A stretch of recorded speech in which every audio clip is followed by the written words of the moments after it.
You're gonna do great. Yeah, thanks. That was said live. Welcome everybody to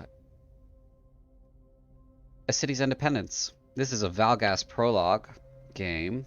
We had a little bit of a change up in um, our roster for this particular game, and I'm loading in the rest of our reactive images for everybody. There we go. That should be everybody. We have a couple of announcements real quick, and then I'm going to do our general introductions and then our read-in. So bear with me real quick here.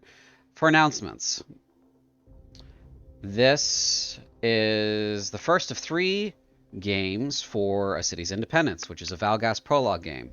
We've already completed 5 Prologue games for setting up the Val'Ghast setting and beginning to prepare to tell the story of Corinth and its peoples and allies and such during the Talian Crusade. During this time period, we've one more prologue game, and then we will have a short break, and then we will be starting our main campaigns. We still have some slots available for our main campaign, so if you want to play in one of these games, we have some slots available. To do so, all you have to do is sign up for our Discord and become a full member, and you will be able to play in one of our games. If you want to get caught up on Val'Ghast games, you can do so on our YouTube, and all of our Val'Ghast games wind up there, as well as our Heresy and Damnation games. So you can go ahead and easily get caught up. There's quite a lot of content there. Sorry about that. Just, you know, it's something that you can listen to during work or what have you. With that in mind, I'm going to talk slightly about our schedule, and then I will move on to introductions. So, the next episode of this game, A City's Independence, is on August 6th at 4 p.m. US East.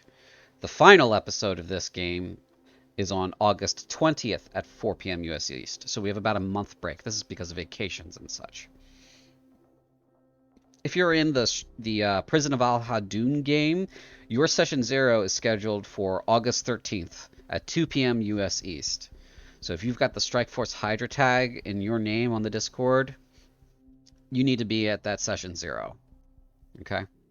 Our next Heresy and Damnation game is tomorrow night at 7 p.m. US East. And then our next Lost and Theros game is on the 20th of July at 7 p.m. US East. Okay? With that stated, that's our schedule. Let's go ahead and do introductions. I'm going to start from the top of our Discord order and then go to the bottom. And when we get to you, Tony, you can do whatever plug you want to do, okay? So, Darrow, go ahead and introduce yourself. Yes, I am Darrow, and I am playing Diffidence, the monk. Just a very swarthy fella, not very friendly. Okay. That's pretty much all that's going on with him. Okay. Jared, go ahead. Hi, I'm Jer. Been in a bunch of other games. If you're a long-time member, you probably noticed. I'll be playing Boris, and he is also kind of old and not super old, but crotchety and a little bit of an asshole. He's a divination wizard. Okay. Tao, go ahead. Hi, I'm Tao, and I play on the Taros game and in the Dark Heresy game. I'm playing John Rosa, or Resident Fighter. This old man has seen a lot, and he's back for one more mission. Mm-hmm. Okay. And now we have a very special guest in the D&D podcast community. Go ahead and introduce yourself, Tony. Tony, are you there? Tony? There he goes. Oh, He's having mic problems, it looks like. Yeah, it looks like he's having mic issues.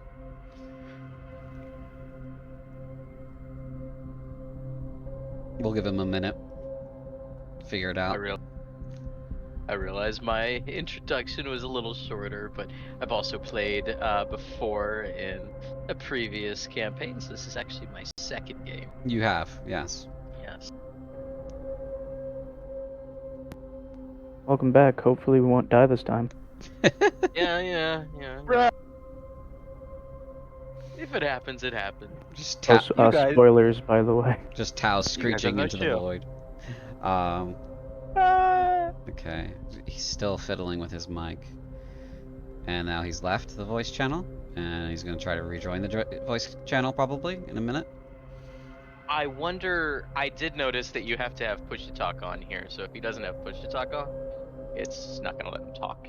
Oh, it could be, hold on, let me edit the channel. Don't have push to talk on. Oh.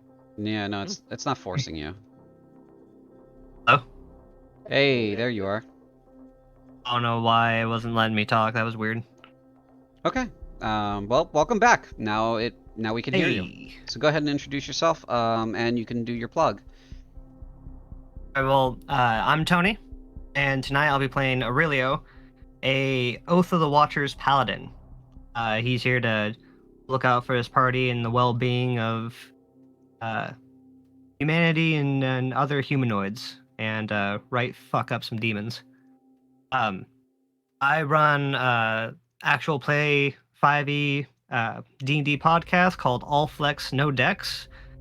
We air every other week. Our next episode's coming out July 20th, and we stream through Anchor on Spotify and Apple Podcast and Podchaser and wherever the hell else you listen to podcasts. We're all over the place. Great. I've been on Tony's All Flex No Decks, and you run a very good game. You run a tight game, and that's great. It's I had a lot of fun on my episode. What were those? The episodes 4 and 5? Was that what it was?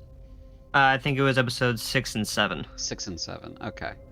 I've been trying to figure out a way to how to get you back into it too. That was a good time. I enjoyed having you on there. I may or may not have something very important in my backpack. Yes, that's part of the reason why I might need you to come back soon. Hey, that's I'm like, fine. I'd be happy to join you guys again. So I kind of did that on purpose so I could get invited back. Anyway, it played out perfectly. great, good. Anyway, those are our players for the evening, and with that, I'll go ahead and begin my read-in. And we're gonna go ahead and activate Krunth. Now, you guys are somewhat familiar with the Sovereign Kingdom of Krunth, but you guys are located down here in the southeast by Black Crag Rock outside of Innersford. And your destination is Kel'Alee. Give me a second. Alright. The Sovereign Kingdom of Krunth is a nation that is on the brink of all-out war. In the streets of its capital, Fordeth, there is a symphony at work. The crashing of hammer upon steel, forging arms and armor, the marching of boots against cobblestone. Parents holding their children, whispering assurances. The thunder of hooves as cavalry form and leave the city. It has become a cacophonous place since the first expeditionary forces were dispatched south to the region of Val'Ghast to hold the line in a kingdom that no longer exists, against an enemy that has every intention of wiping humanity from the face of the earth. The Talion Crusade, an army of demons, legions strong, has cut a bloody swath from the south of the Cheyenne Sand Sea all the way to Val'Ghast, killing entire nations and city-states as they go, raising the dead to bolster their ranks. Nothing has blunted their unholy crusade for nearly a decade until they met the mighty Krunthian steel of the first expeditionary. While they buy precious time with their lives, the nation of Krunth prepares for total war. Failure means complete annihilation. It is the autumn of 1045. Winter's icy grasp threatens your mission. There is no road through Skaraptica to Kel'Alee. Skaraptica, Western Skaraptica, a grand forest, 80,000 square miles of dense conifers and deciduous trees. 80,000 miles of ancient forest lands that is home to beasts, monsters, and men. The road you took carried you through the Sharon and Farloda duchies towards Innisford. There you rested and resupplied in the shadow of Black Crag Rock. From there, all of you headed west towards the independent city-state of Kel'Alee, your destination. Deep in the thicket and shroud of Western Skaraptica, you ranged forth to find the city. Here, under the boughs of trees, it is dark as night, always. One of you is carrying a satchel of diplomatic documents, an offer from the sovereign kingdom of Krunth, mutual protection, open borders, open trade, the beginnings of a conversation regarding peace. All you have to do is make the delivery. Straight to the ruling council of Kel'Alee's doors at their great ziggurat and temple, the Calling of Dawn. You guys should now introduce your characters.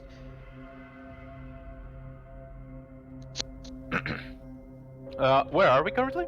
You are currently in the woods around a campfire. Mm-hmm.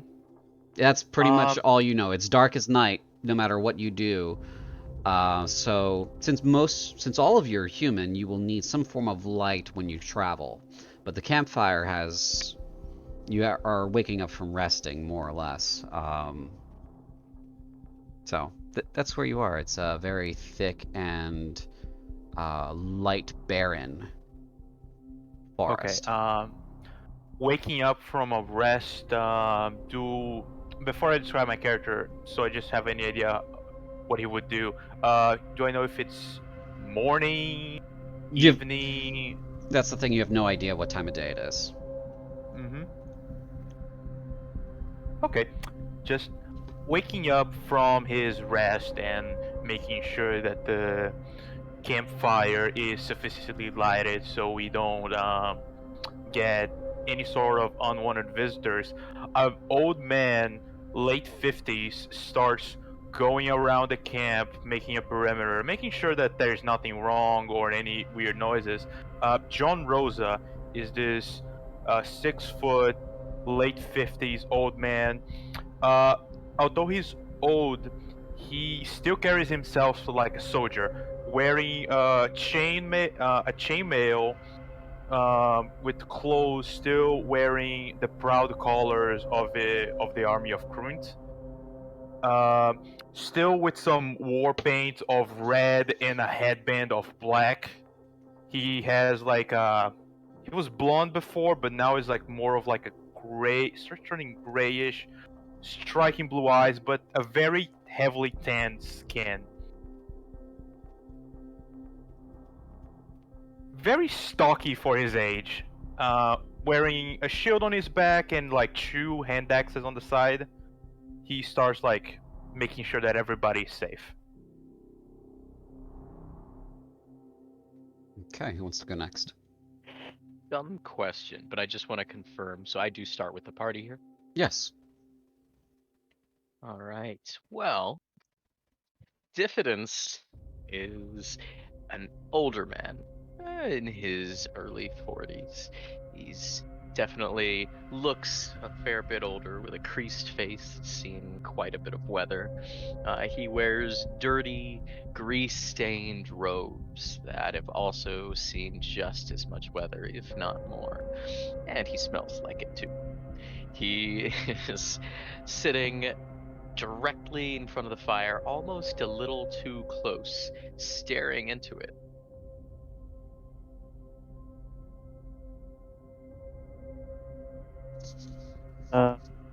Boris is an older man too. Looks like he's probably below his 50s, but also looks older than normal for his age. Has some gray streaks in his light brown beard that used to be much darker. And a hood over his head, and he's just casually leaning back by the fire reading a book. Aurelio sits fairly close to the fire too, and you guys can see he's writing looks like a note to somebody. He stands about 5'10". He's in his late 20s. Apparently he's a child to the rest of you. They're all a bunch of old men. he's very tanned and he wears his hair in cornrows or tightly braided. But this is more not just to look good, but for combat as well, so his hair can't get grabbed. And he has a very trimmed and well kept goatee as well. And he also has around his eyes he wears red makeup. I don't know makeup, so I don't know what's good. Is mascara stuff you wear around your eyes? Shadow. Eyeliner? Shadow Eyeliner. goes all the way around. Eyeliner goes around the actual like where your eyelashes are. Okay, so then shadow. He wears like a deep red shadow around his eyes. Okay. Comes out to points at the edges. And he's writing a letter to somebody. Okay, scene's yours. The campfire sputters, and you all have lost track of what time of day it is, and also what day it is. One of you would have to climb to the top of the canopy to find out, yet it matters little down here on the ground, because it is always dark as night, and you are all rested and refreshed. Since I'm doing the perimeter, I might as well. I would like to climb to see if I can check what time of day it is. Actually. Okay. Anyone else doing anything while he's doing that? Nope. I'll continue to watch the fire. Okay. Boris I'm is just reading. gonna keep doing what I'm doing. Okay, and Boris? Boris is just reading. Okay. Do you think I gain anything from watching the fire here? Go ahead and make an insight check for me. Really? Yeah, go ahead. While he is rolling his insight check, the trees are quite tall in Skaraptica with very large canopies. So you're going to have to make a successful athletics or acrobatics check there, John Rosa. So go ahead and roll me an athletics or acrobatics. Okay, you succeed. You will scale the tree, and you will go ahead and climb it all the way up. And it is a little bit past midday. You can go ahead and roll a perception check if you'd like.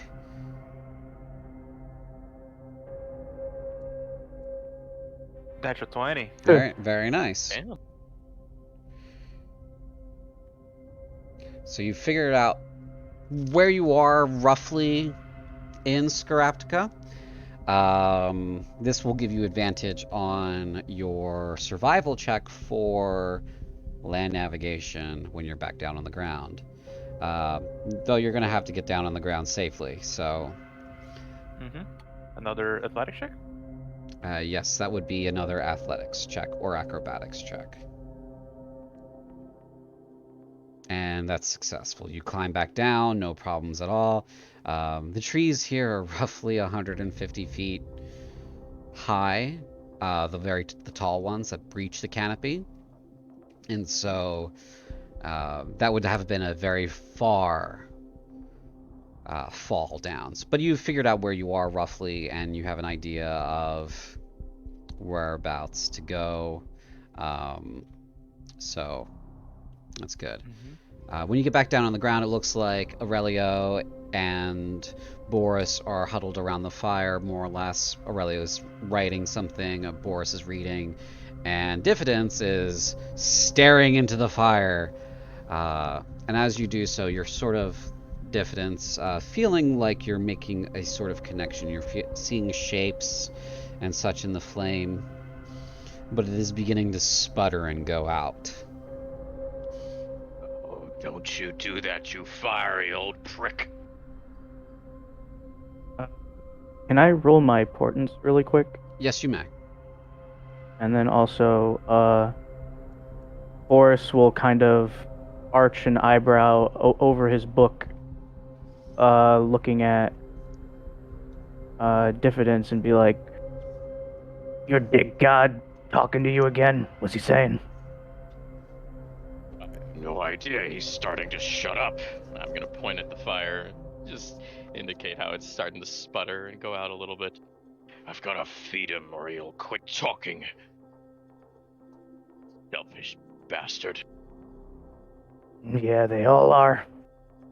Good luck with that. I'm going back to my book. If you could keep it down, I'd appreciate it. DM, what exactly time of day was it again? It's a little bit after midday. Okay, thank you. Mhm. Unless Aurelio wants to do something, my character would start approaching the group. Okay. No, you see that really was kind of smirking at Diffidence's addressing the fire, but otherwise he's ignoring it. Okay. Rosa would start like making his way to the group. He would see one reading, one looking at the fire, and one writing a letter. He would like get close to Aurelio because he seems to be the one that like doing something actually maybe important. Hey son, you done there? It's time for us to go. It could be done for now. Right. Hey, you lot. It's time for us to move. Time's clear. Back on the road. Got a mission to do. Boris will loudly sigh and close his book, put it back into his pack, and stand up, pretty much already ready to go. Rilio will quickly fold up his letter and grab his gear and his hammer and shield and get ready. Okay. Is there any sort of conversation that you guys want to have or moment that you want to have with each other, either one-on-one or as a group, as you guys begin to travel? And as you guys begin to travel, John, go ahead and roll me a survival check. You get advantage from your previous checks. Right. Survival with advantage.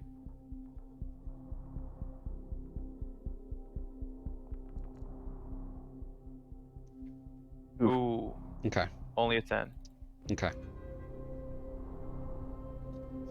And Boris also try and roll survival? No, it's only one person for the party. Oh, gotcha. Yeah. And if him being the one who climbed up and looked has the best chance with the advantage. So something to keep in mind though for you guys. Maybe send the person with the best chances of rolling survival and climbing and all that stuff up the trees. Yeah. What's the fun in that? Right? Weirdly enough, that might have been me. Anybody has it better than +4? I got a +6. Ooh. For survival or athletics? For survival, +1 for athletics, but Yeah, my survival's garbage. Don't rely on me to save us. Yeah. I got athletics on the other hand, or acrobatics to climb or come down. So. oh, I have acrobatics. nice. Maybe we'll send you up from now on. I got a +5 survival. Those unfortunately were very bad rolls, a 5 and a 6. Oh well.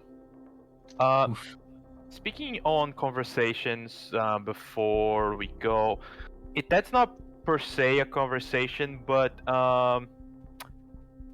to Boris, since like he is a wizard, would you mind if when we were starting like our walks into this forest, if we didn't like just enter right now, would you mind be the one that carries the torch, since it seems like both the me and Aurelio wear shields? Would you mind to be the one Yeah. that carries the torch? Boris can. You have the Huh? light spell. Yeah, I Boris. was gonna say Oh. Boris can carry the torch, but also he'll have the light spell up. Oh, nice. Thank you. Let's see. Is light only on me, or can I have it follow people? You can put it on an object. The object can't be any bigger than 10 feet in any dimension, but you can put it on an object. And it sheds about 40 total feet of light, 20 in bright and 20 in dim. Okay. Give you any color you want. So I'm Aurelio or John, or which one's gonna be up front? I'll be up front. Okay. Okay, I'll cast light on Aurelio's shield, Okay. but otherwise Boris will be holding a torch if necessary. What color is the light? Go with white. Just plain white light? Yeah, just white light. Okay. No chroma sort of animation or anything like that? Nah. Would you like to have a rave? I would love one. I don't think Boris would, though. Okay. So, Aurelio in the front. Yes, sir. And who would be behind him? Me. Okay, John I could. Rosa. Probably carry up the back. I'd like Boris to be in the middle. Okay. Safest spot, you know. He's fragile. Don't touch me, I'm fragile. A paper cut puts him in mortal danger. Okay. I need to check on something real quick. Hmm. Ah, yes, because I'm a goddamn idiot. No. No. Notes: if player decides white color for his light spell, he shall be attacked by 20 dragons. Dies crap. horribly immediately. Alright, so you guys are wandering through the woods here, kind of heading east, or actually west rather, to get to Kel'Alee. Somebody roll me a d6, please. Just one of you. Talk to each other first. Just elect somebody to do it. I could do it. Do it, beautiful man. I will do it. Good. Do it! A 3, okay. That's definitely an encounter. Whoa, yeah, rocks fall, everybody dies. From where? It's a forest. Exactly. From the trees. They were Those thrown. climbing rocks. Yes, those climbing rocks. They're in the trees. They're in the trees. They are the trees. Oh no. Oh no, Mm. we're fighting ants. Yes. You are the ants. All right, so you guys come across the site of a battle. You are wandering through these woods, and your light that you've cast on the shield and the torch light that you're wielding, Boris, you've come across some bodies, strewn about on the field, on the in these woods here. Anyone may make an investigation check if they'd like. I will definitely do that. Can I give him the help action? Absolutely, yeah. Advantage. Mhm. Heck yeah. Okay. 26. 26. All right. It I'm looks. gonna keep my ears open. Sure, make a perception check. It looks like the battle ended in a slaughter for both sides here. You see some unmarked soldiers, and they were fighting what appeared to be bandits. No one looted any of the bodies, and no one moved anything, from what you understand as you go ahead and investigate this space. So everybody involved in the fight died, and you're the first people on the scene.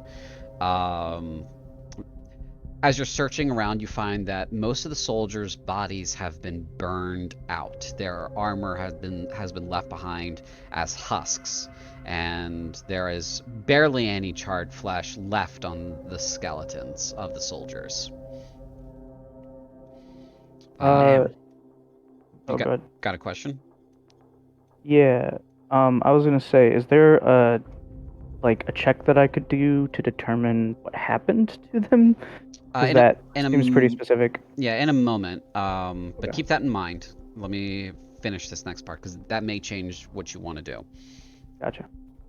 The other bodies seem to have been carved up like no one would expect. But some of them have.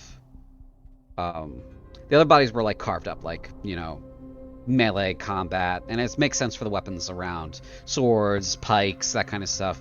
They didn't really wear much when it comes to armor, so they really ate it. However, some of them have additional scarring on their bodies that seems to be a bit off. It makes you feel uncomfortable.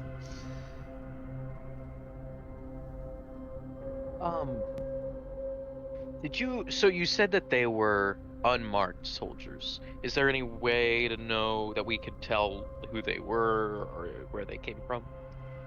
Based on his investigation check, he found no insignias, no colors. on their armor or anything like that. No identifying factors. They're all humans, human Corinthians, probably, or at least Kruik type peoples. So no Cheyennes or no Ansai here. Definitely no one from Helmagistan or Zetagnia. And that's kind of the information that you have based off of the investigation check. But good question. Do they how are they like armed or armored? Do So they like one side definitely looks like they are military or military equivalent in arms and armor. Mass-produced weapons and gear, and of a decent enough quality that it's like, you know, no major drawbacks to using it, but it's not high quality per se. And then the other side is just, you know, scrap weapons and barely any armor.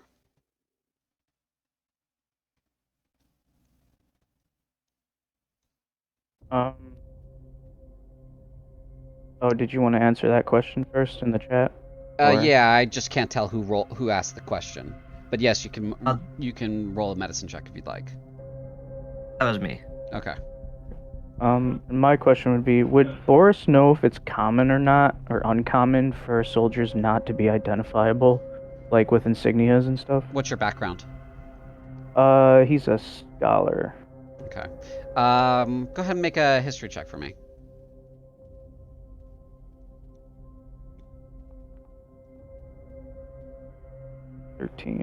It's definitely out of the ordinary for soldiers this well equipped to have no insignias. They could have been criminals, but it's more likely the other side were criminals because of how motley they were.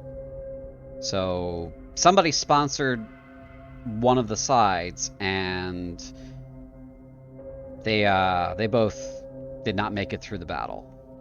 Mm-hmm. And as for your earlier question, you wanted to ask a question about the fire that killed them? Yeah, I actually have two questions. Sure. One, does it look like the scarring is arranged in possibly like a ritualistic pattern? And two, what kind of check could I do to maybe determine, like, I guess the spell or possibly creature that could have burnt out their bodies to husks? So for the second question, you need to roll an Arcana. For the first one, it would be a religion check. Okay. Oh, one for Arcana. I'm definitely not familiar with the spell that did this. And 26 for religion. This seems to be, and while it's not necessarily your wheelhouse, it is something that you've become a little bit more cognizant of lately. This seems to be ritual scarification that is in line with followers of the Dark Gods. So it is quite likely that the ones that look like bandits were cultists of the Dark Gods. You're not sure which god they followed, even with the 26, because you're not super familiar with the various cults of the Dark Gods. However, you know, you're pretty sure that that is some shit from beyond, and it is not good. Okay, I'll let Aurelio's medicine check resolve. Most of the cuts and wounds on the bodies are mundane, Aurelio. When you're going about looking at them, they seem to be exactly what they appear to be. The other men who died, the ones, you know, in the better armor on the other side of combat, they all died from the same killing spell. The cultists, now that you guys know that they're cultists, were carved up by those guys. And those cultists seem to have been killed in a mundane fashion, normally, you know. And piecing together what happened here, it looks like the men in armor got the jump on the cultists, and they wiped them out, and then something else slaughtered them.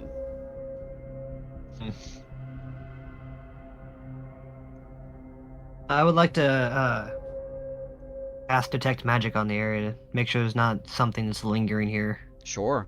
Go ahead and burn the spell, and to do that, you go into your character sheet, you cast the spell as you normally would by clicking on the icon, and make sure it burns through a spell slot.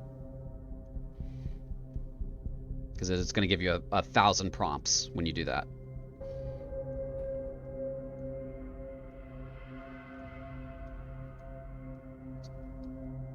There you go. Okay. So as you're going through and you're searching the bodies and the various scene and spots around the battle here, you find that there is a slight lingering magic in the scars, those ritualistic scars. That's remaining there, and that's about it. You don't see any other magical sources amongst the men who killed them, and you don't have any other magical sources other than some of the gear of yourself and your companions in the area. Do I learn what kind of school of magic the aura is giving off from the scars? So in Corinth, schools of magic aren't much of a thing. This is definitely dark magic. It is magic of the dark gods. Okay. So Aurelio, when he sees that, he'll speak up and say, "Don't touch the scarred ones. They're tainted with the dark magic."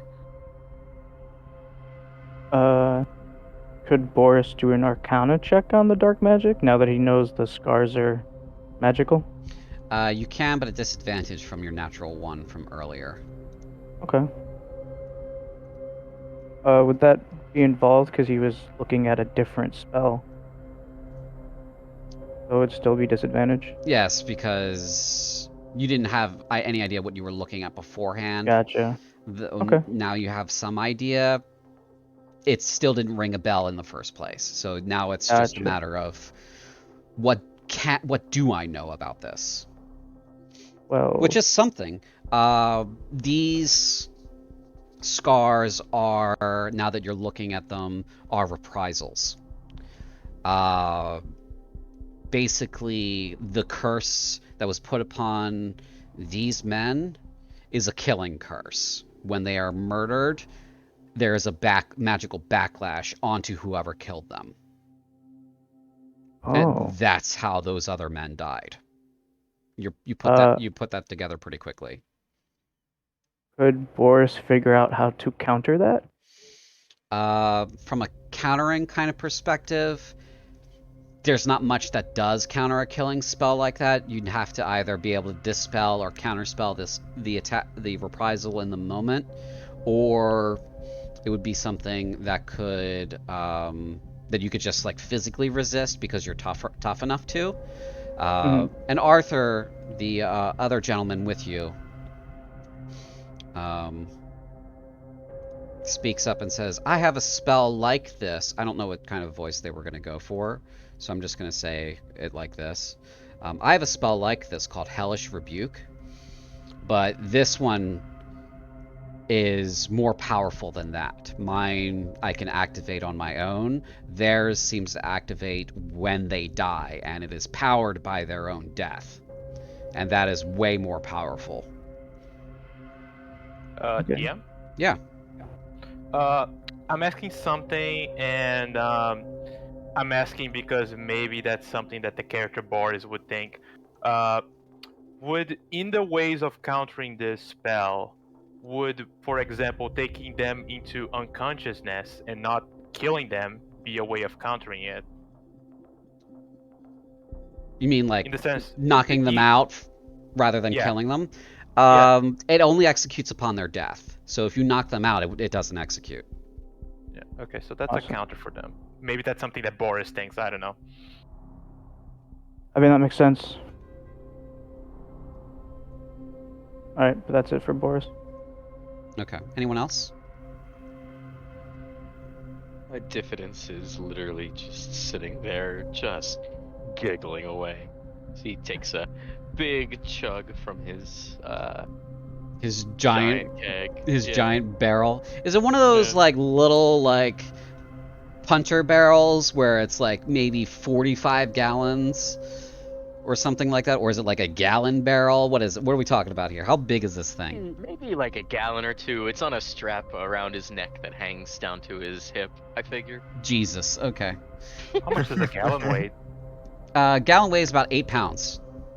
Oh, I marked it down as 30, but I mean, you can have a 3, almost 4 gallon cask if you want.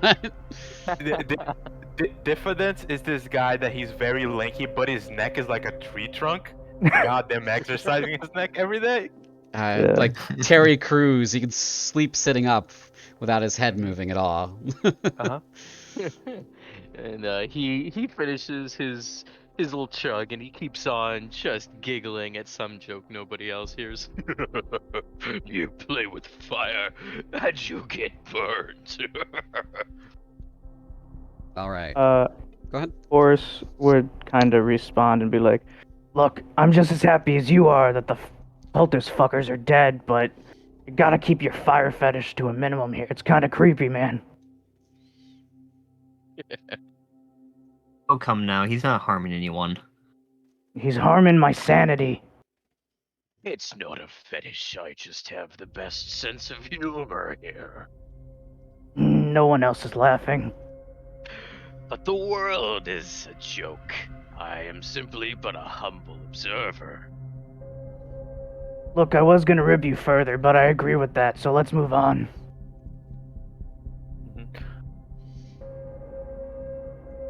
How long was this entire investigation? Probably about 2 hours. Oh, okay. 2 hours then. I would like to, at one point in these 2 hours, to have gone up the tree again to check if we were going to the right direction by using like the sun. You already have your navigation for the day, so you don't really need to do Okay. that again. You'll have to do that tomorrow. Mm. So if you guys are done with this scene, we can move along. I'm good. Aurelio will say, I would like to bury the dead, but we do not have time for this. Our enemies approach.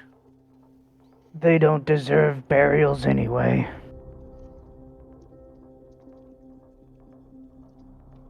Aurelio won't argue that fact. Boris will just nod and start walking. Okay.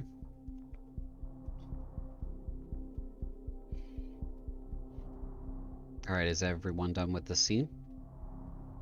Yeah. Okay. Sir. All right, so you guys continue walking through Western Skaraptica until you get tired and you set up camp again. Is there anything that you want to set up with camp in particular, or any sort of sleeping schedule you want to put together, or anything like that? Boris will try to sleep at pretty much every opportunity through the night. I'll He take will first not- watch. Yeah, he will not offer to take watch unless he's forced to. You sure you want first watch, Tao? Diffidence, if you do, I mean, Diffidence might sit there with you for the first watch. He's just gonna be staring into the fire as usual. That's not a watch, Darrow. I mean, he's not very good at watching, but he'll stay awake. Hey. He's watching the fire. Maybe that's the reason why why Rosa is on the first watch, because he knows he won't do your job. Aurelio will take the second half of the watch then. Okay. Arthur will take a third watch, so everybody can get a good 8 hours. I'm gonna volunteer that character to do that. Normally when a player is not here, but they're already signed up to the thing and can make it to most of the games, what I do is I will have them in basically survival mode for like a combat encounter. And if there's something that only they can contribute to the party, then they will do that. Just like with the Hellish Rebuke, they have a reprisal or a backlash spell, and that would be something that they would know about. So that's why I put that out there. With With that in mind, you guys can roll for your watches if you'd like. For the watch.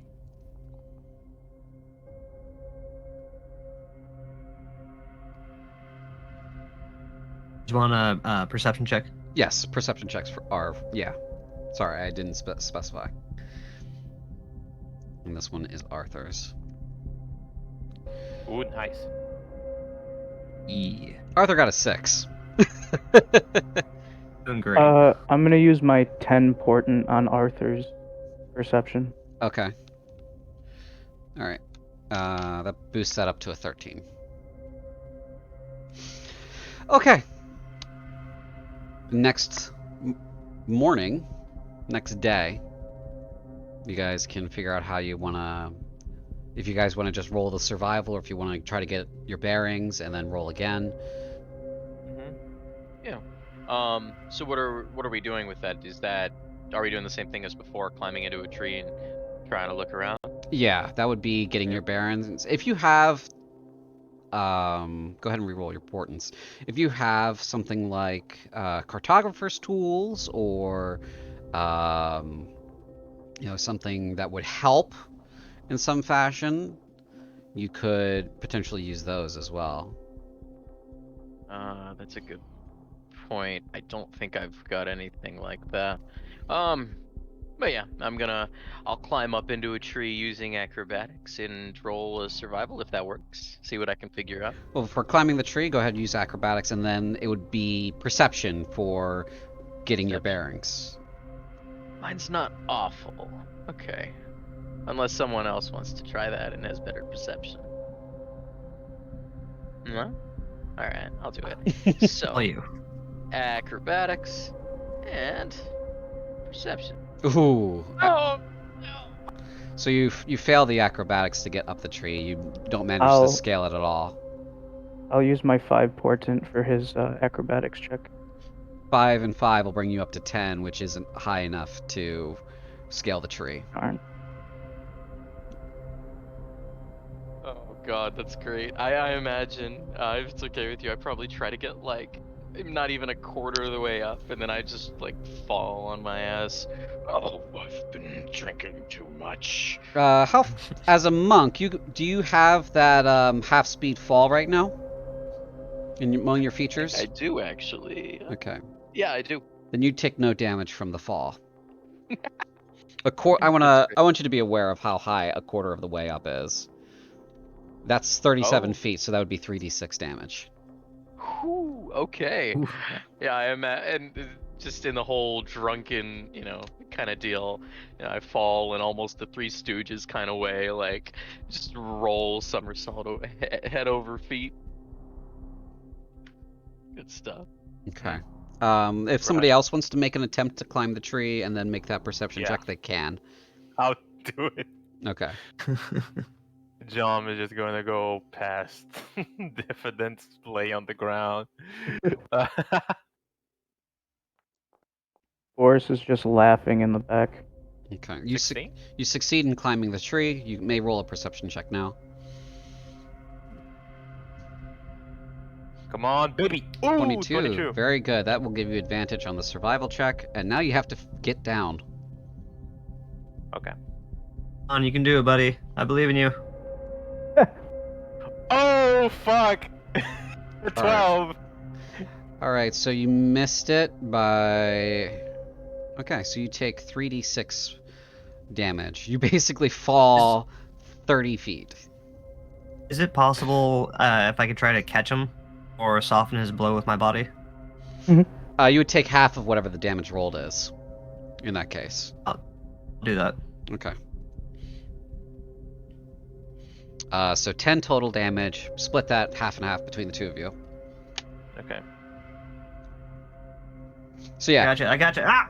Yeah, you're climbing down, John, and then the bark kind of slips out from under you, and you go, oh, fuck! And you fall the 30 feet.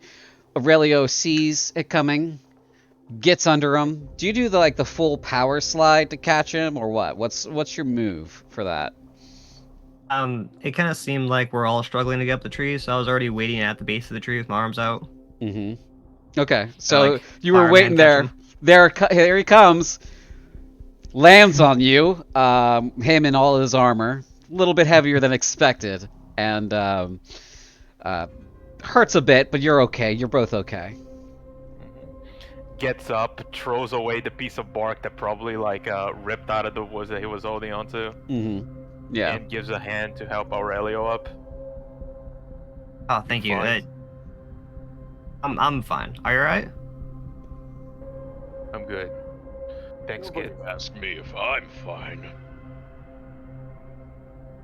Anyway, let's move on. Boris is just laughing too hard to speak.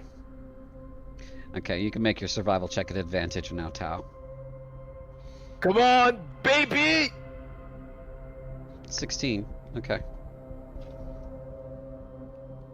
Alright, somebody roll a d6 for me. I can do it. Volunteers tribute. Oh, you go ahead. Just don't roll a 1 or a 6. We hate extremists here.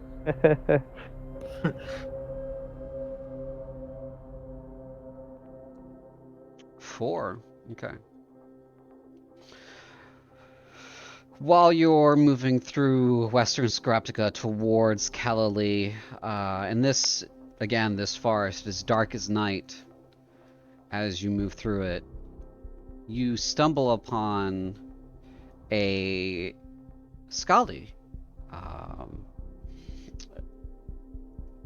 Mix of green and yellow on the scales, but mostly copper-colored scales.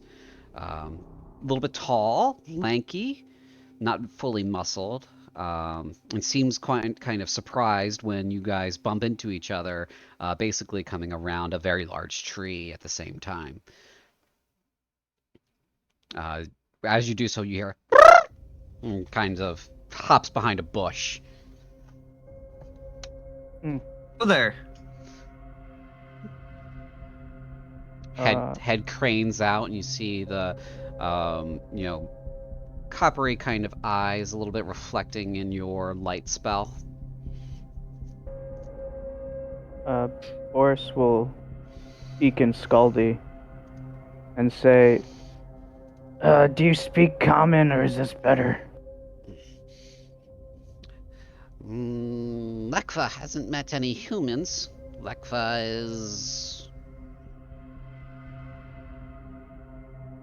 is not lost. Humans okay with Lekva? Saying this in Common Kruik. Boris will look at the others and just kind of nod. Be like, he speaks common, you can handle it.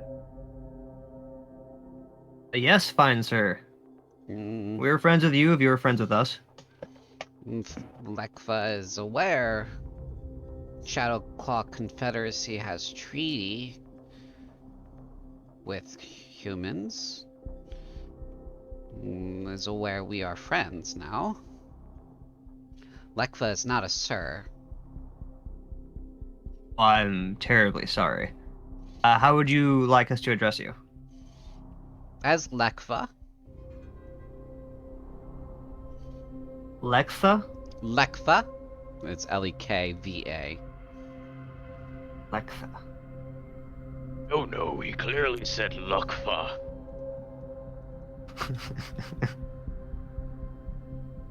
Lekva kind of fully stands. Is roughly 7 feet tall, but is of the Saurian type, so is young.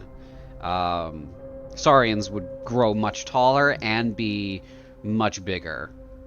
She still qualifies as medium in height, or as a medium-sized creature. Stands up fully upright out from behind the bush and kind of comes around the front. She's got some javelins in a little pouch on her back. Says, "What are humans doing here?" We are traveling on business to Kel'Alee. Self? Coming of age hunt. How fares your hunt? Need to slay big beast. Has only slayed small for food on hunt. Need to slay big beast to earn place in clan. Are you on the trail of one? No. There was larger creature, much big, how to say in Kruic? Forest walker. Big forest walker. 2 days past. However, too big for Lekfa to kill. Do we know what she's talking about when she mentions forest walkers? Go ahead and roll a history check for me. I would also like to do that. You may. Anyone Imsies. anyone may.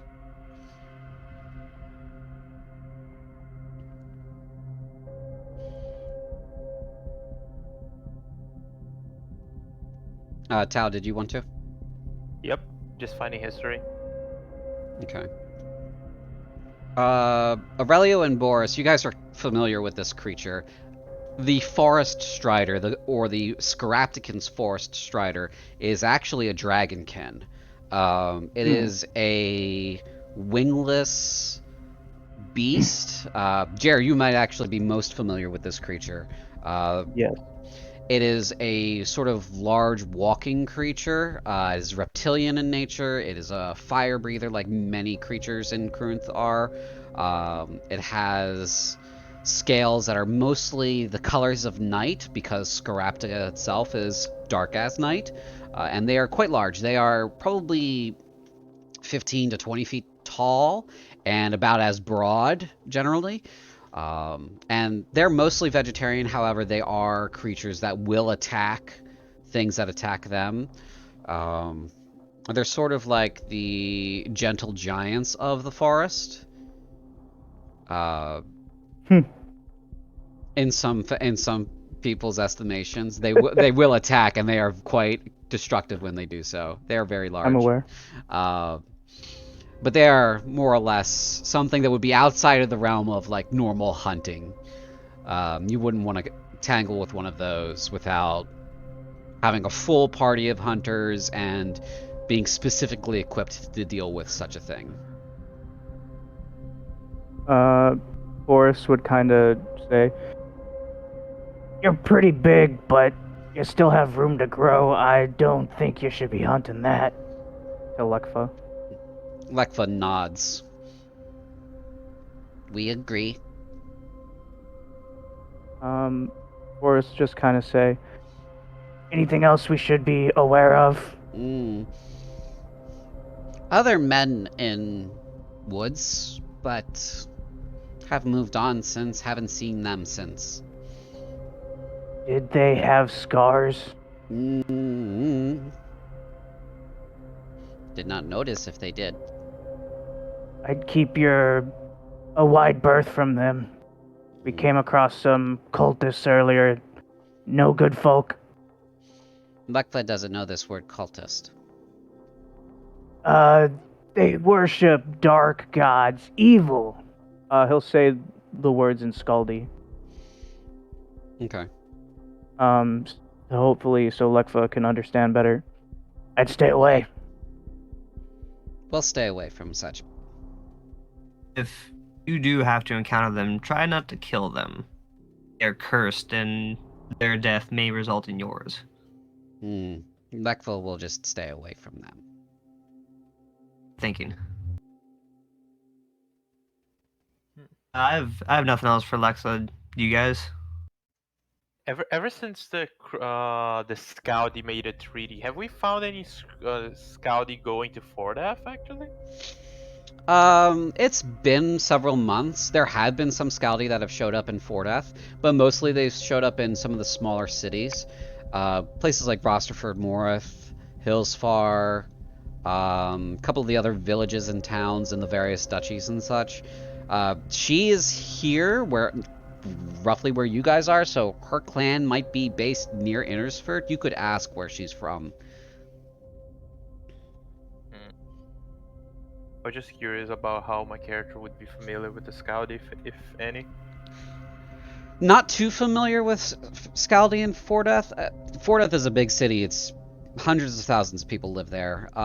Any Scaldi that you might have come across would be like from a distance. It's like maybe you would see one in like a market, just marveling at the fact that there's a market, that kind of thing. So, Okay. Are Skaldi still slaves commonly? no, they in this time period they weren't slaves at all. Okay, gotcha. This is That was the other one. That's the other time period. This is the time period where they originally were at war with humanity, but because of the prior prologue, they've now have a peace treaty with humanity, or with Kruth itself, specifically. Gotcha.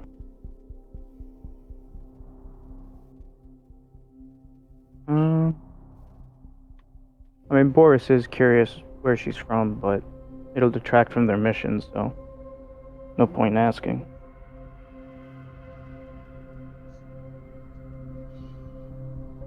Okay. As you guys kind of stand around for a moment, and she will say, Lekva must go back to her hunt.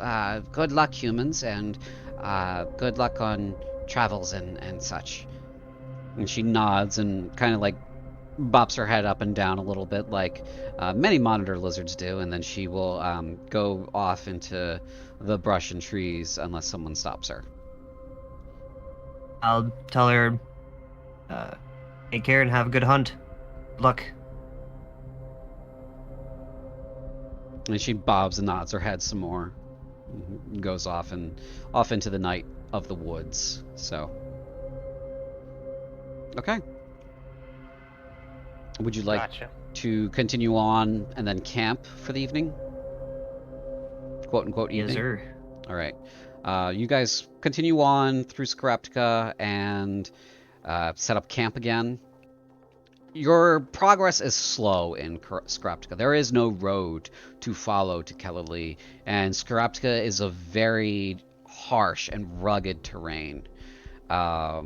Even within the forest itself, even with the trees as large as they are, the ground itself is just so uneven and hard to cross with all the fallen trees and the small hills and cliffs and such. It is difficult to proceed in any sort of reasonable speed. You are on foot, yes. And so, as that is the case, it takes a little bit longer to get anywhere without a road in Skaraptica. You may go ahead, of course, and if you've already burned a spell, you may roll a long rest or to restore your spells, and you may camp again. And so camping How do you do a long rest on here? It would be on your regular sheet on your first page, and long rest is under hit dice. There's a button that says L.rest. Ah. Gotcha. There you go. Cute.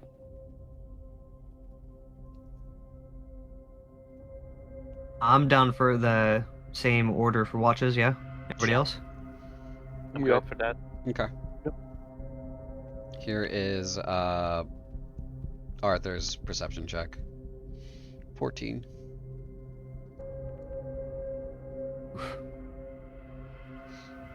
Big Man. 2. Can I Just go and ambush me. can I roll a insight for my watching of the flame for the first shift? Sure.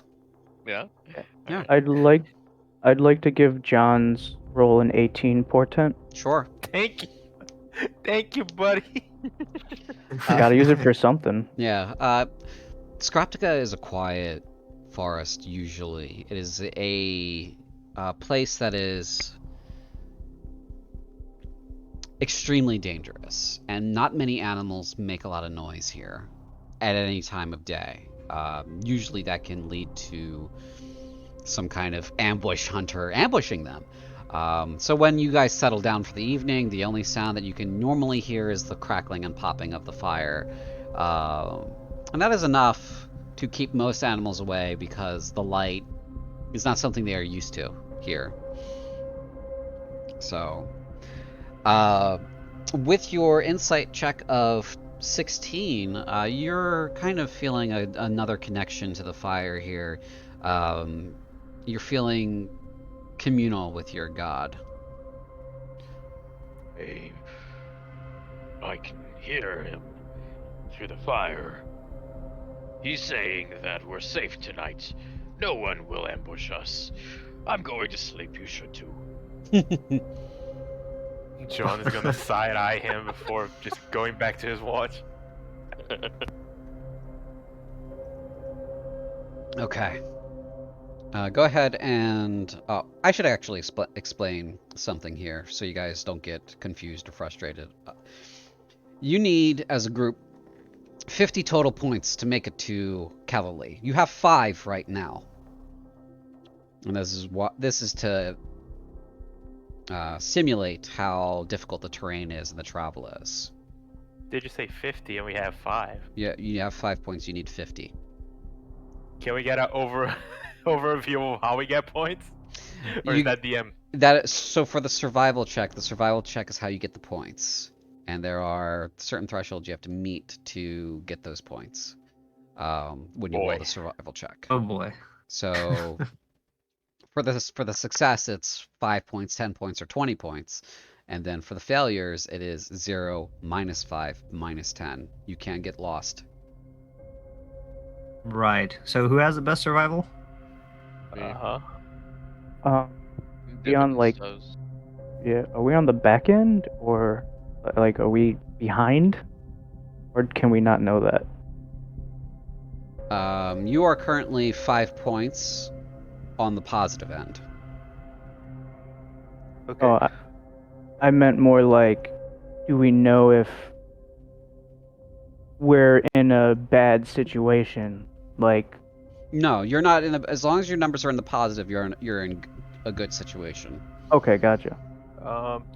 Is the person that gets the perception, must he be the one that rolls the survival? For the advantage to count, yes. Okay. If you pass the perception and you get the advantage bonus on the survival check, that's the only way that the advantage will count. I see. Daryl, I'm gonna fucking carry you. up that tree. Would Featherfall help them climb the tree? It'll help them get down from the tree. Okay. It's I a don't know. reaction, so you just keep looking at the tree. Yeah. Well, that's the thing. Boris isn't the one who might use it to save you. Otherwise, he would have saved you from falling before. I mean, if it's certain death, he'd use it, but you know. All right. Next day, who wants to climb the tree and give this a whirl? I believe it's me and John. We're both gonna try to get up there. Yeah. Daryl, what if I like to think of this as like John's gonna do the climbing, but then like Daffodil will be like, "You're too slow. Let me help you this time," and then you get on his back. I'm gonna do it. I love it. Those are your, Oh, that was almost a 20. Ah! those are your portents. Good. 17 and 8. All right. I'm gonna carry Daffodil up there, I guess. Daffodil. All right.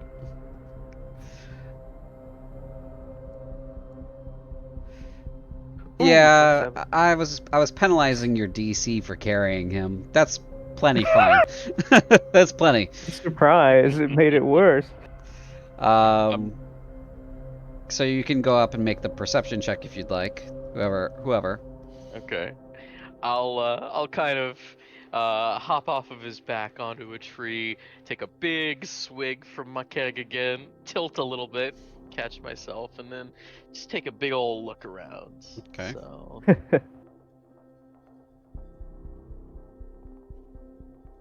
Bruh. 12 is the number you needed. Oh my Oh. god. Also, I have lucky. What am I doing? Why didn't I just re-roll that? Oh, That's right. Whoops. Okay. Then I would like to do that survival check. Okay. You need to get down first. Okay. This is I'll a go constant. ahead and- This is a constant problem you're going to have to face. Sorry. The trees are very tall. Okay. I will start climbing my way down. Okay. You got this, buddy. Athletics or acrobatics? Acrobatics. And John Rosa, you need to climb down too. Oh yeah, that's plenty to climb down safely.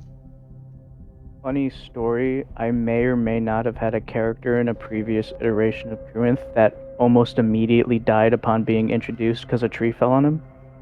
Oh no. Is that only for diffidence to fall, to go down? Do I need to roll mine too? You need to roll yours too. I mean, you got to Okay. climb down too, pal. That's enough. You're good. You're both good.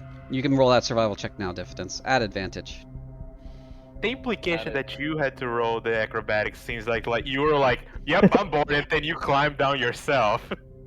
That's exactly what happened. Oh! 20. That's good. There you go. That's pretty good. Okay. Somebody roll a d6 for me. Let me roll this time. Not a 1, not a 6. 3. Reroll. More bodies. Oh, reroll. Reroll. Oh no, it's one event each. 3. Do it again. I'm having issues with Forge. If you're having wow, if you're having Dale. if you're having issue, why are you Baron Keenan Nova Floor? I don't know. User config, release character, John Rosa, save. There you go. Roll again. 2. Okay. If you're having trouble with Foundry, refresh. So. Oh, there we go. I'm in. I think. You guys go ahead and are wandering through the woods more and more and more. And I think we lost Tony. Oh, there he is. He's back. Okay.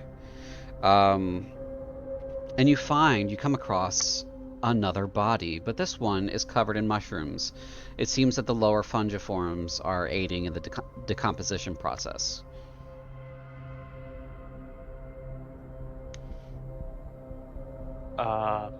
Look around to make sure nothing sticks on us while the people are probably gonna look at this body. That's what I'm gonna do. Okay, perception check.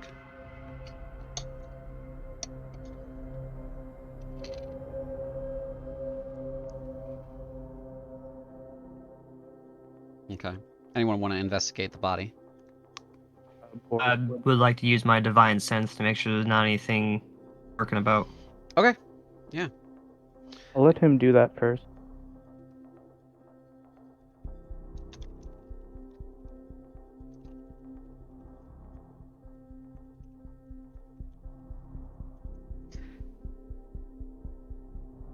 Okay, so your divine sense gives you a 60-foot range for any celestials, fiends, or undead. You don't find any celestials, fiends, or undead in the area.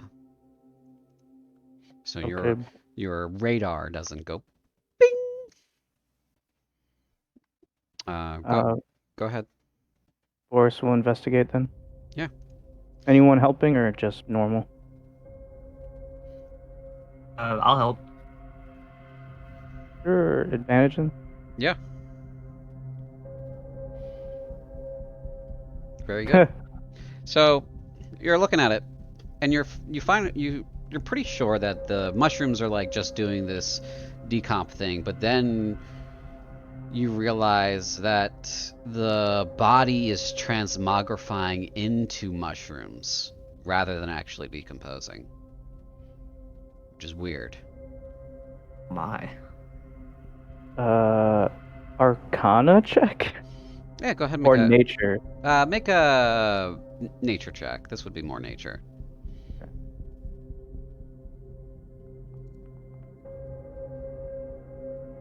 This 22. this is something that is sort of strange here. There are some mushrooms that take over a host, and it seems like whatever killed this man was the mushrooms themselves. Maybe he ate a bad mushroom and it killed him and infested his body and started to grow out of him. This is what you're getting from this. Oh. I know how to solve this problem. Let me just find my tinderbox. I'd rather you not set the whole forest on fire. The solution to any problem is burning, of course. I Normally I'd agree, but not in this case. Maybe Well, if it's you just- get Oop. I was No, gonna go say maybe if you get infected, but you're probably not gonna make it out of that one.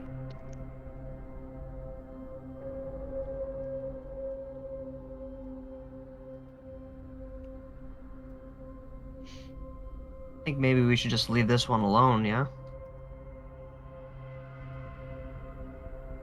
That's probably a good idea. Is there anything else around, or was it just this body with the mushrooms? It just seems to be this body with the mushrooms. Well, I'm good. Note to self, don't eat the mushrooms. Don't eat these mushrooms.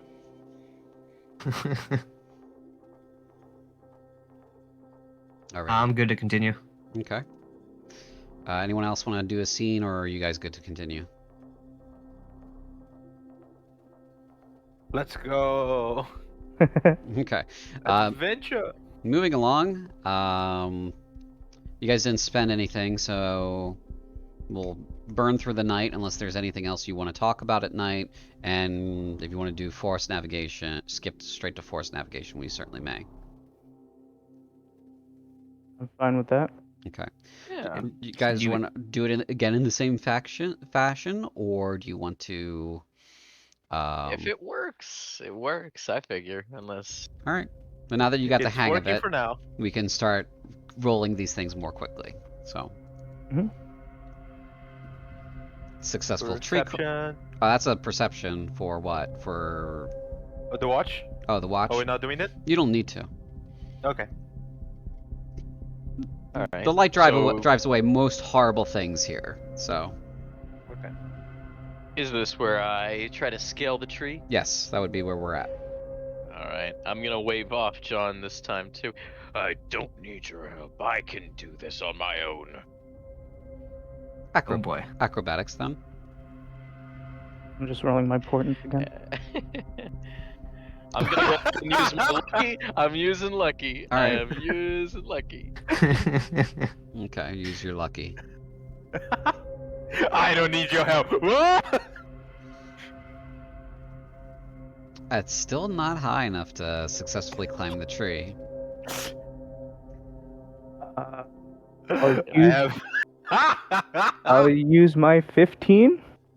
All right, so 15 from the portent takes you up to 20, which is enough to climb the tree. Now you may roll your perception check.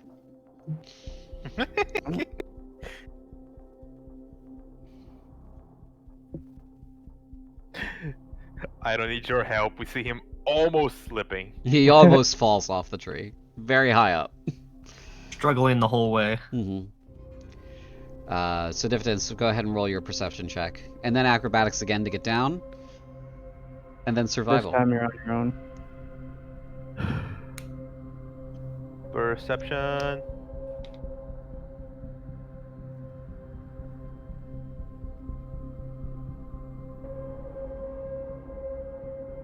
Diffidel. Diffidel. Oh, I rolled it. Yeah, perception. yes, Oh, you're in the tree. oh, okay, cool. I apologize. I thought I didn't get into the tree. That was my bad. No, you're in the tree because Boris used his portent, his 15 for you. Oh, good. That's definitely Alright. canon. He's up in the tree for a while, and we're like, "You all right up there?" You. This divination mage is spending every day reading about people falling from trees. That's everything you divine all day. What do you think he's dreaming about? So go ahead and pass that perception check along, Diffidence. Got it. But I'm gonna lucky that too. You I think sure? 13. You sure you want to? Yeah, because it's once I can refresh it every long rest. So No. Last time you passed with the 12, so I don't think it's Yeah. better for me to say that I think you're that's good. true. That's true. Okay, I'll save it for the survival then. Okay. So yeah, you do succeed. You get advantage on the survival check. So Alright. now you gotta get down. Okay. I'm gonna acrobatics my way down. Let's see how this goes. Okay. You're on your own this time. I'm not using lucky for it either. Oh, All right. You would fall 10 feet. However, you're a monk, and so that doesn't hurt you. We see you falling. I get about 10 feet off the ground and I just start feeling really sleepy from all the booze. Oh. And I just fall. I'm sorry. Okay. And now I'll use that survival. Yep. You're just so wreck. Is that a natural 20? Ooh! Very Woo! nice. Look at that. Natural 20. Oh yeah. Very good. Omega low.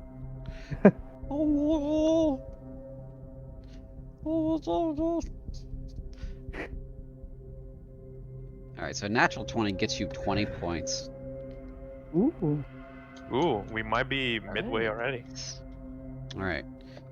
Somebody roll a d6 for me. You re-roll on 3s, 4s, and... Yeah, 3s and 4s and 2s. 5. Oh. Okay. Everything Make except counter. the 6 and 1. CJ's like, I prepared an encounter and I won an encounter. Okay, so there is a thunderous sound. The snap of a... Oh no. It's the snap crack of a tree splitting in half. A long, breathy roar resounds throughout the forest. The list of creatures that could make that sound is very short. Nature check. Go ahead. Same. Yeah. I think I already know what it is though.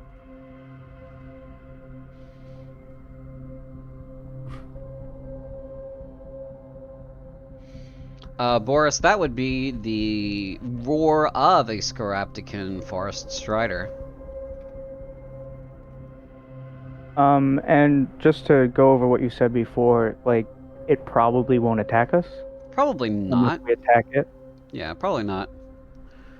You are quite close to it, and as you are... And you guys are moving along towards the city in this case. As you're doing so and you're moving through the forest, you're quite sure the creature won't attack you. A man comes out of the woods or you're all in the woods. He's comes around another tree from out of sight and sees you all, waves at you. He's in armor, pretty well dressed, though it's obvious he's been spending some time here. And he comes up and he introduces himself. Hello, I'm Baldric Kane. You are who? He appears to be some kind of like warrior, plate armor. He's got a very large sword on his back. My name is Aurelio.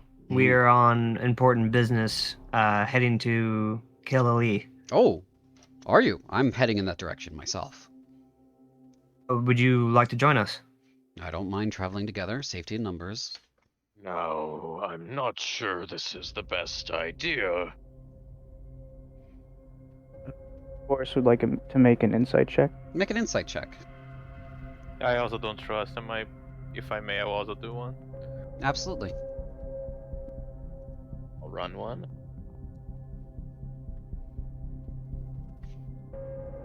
He's just waiting for that last one to come in. Ooh. Diffidence, you don't really...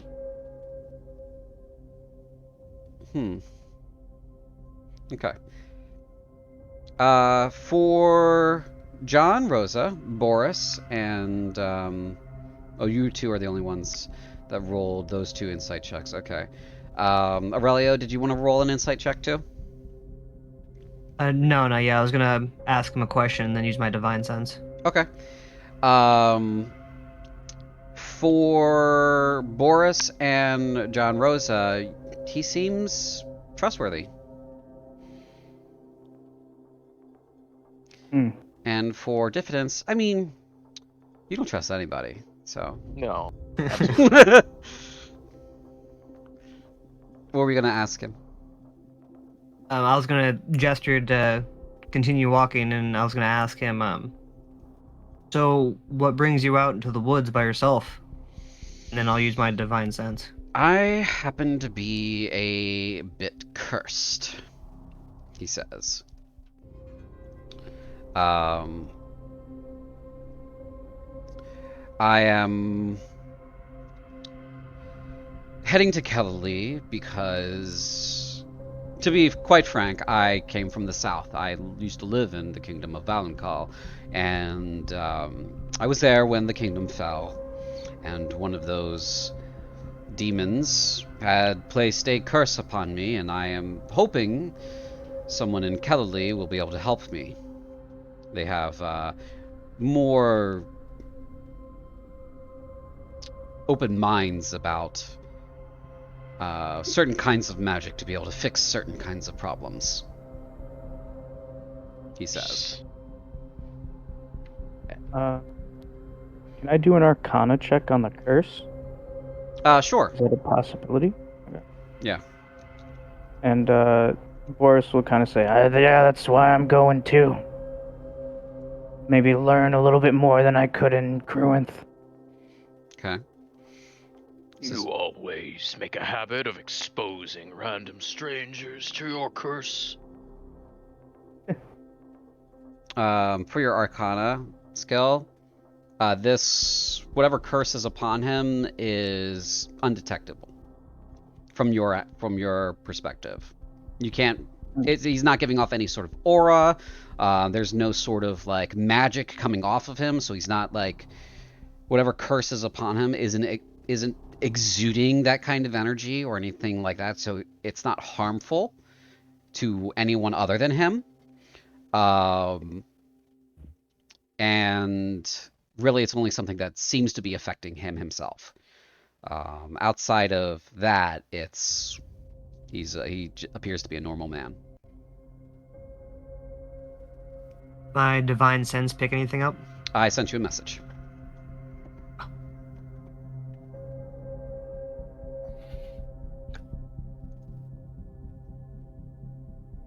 How do I access that?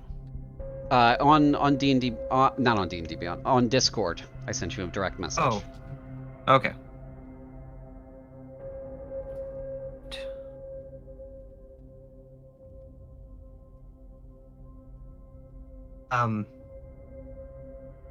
My hand, I'll narrow my eyes at him. My hand I'll try to like slyly move my hand to my hammer. I'll ask him, what is the nature of your curse?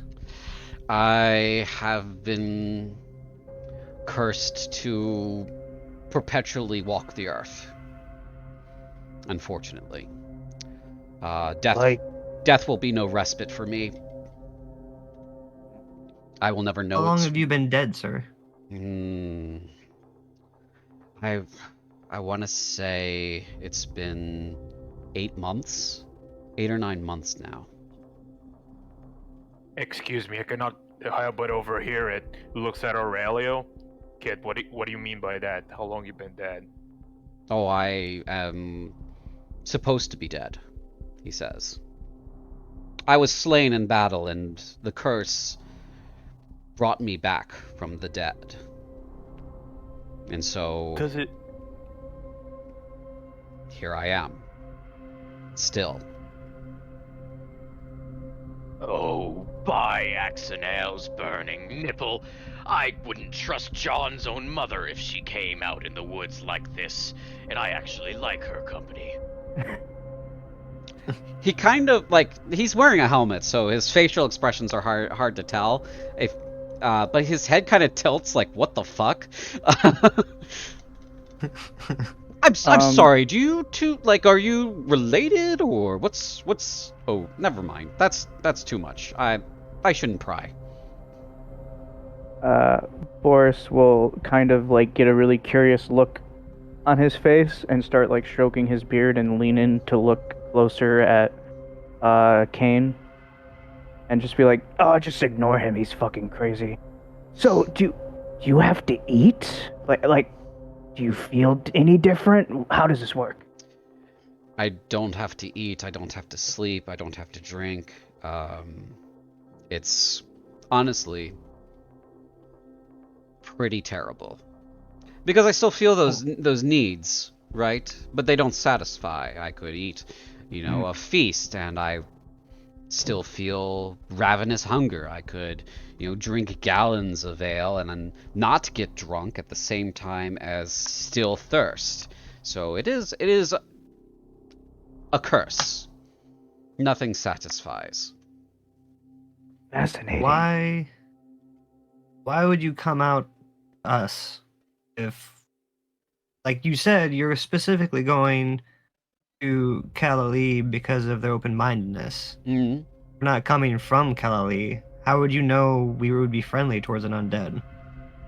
Well, I don't, but I like to think most people try to be accepting of one another. I look for the good in people.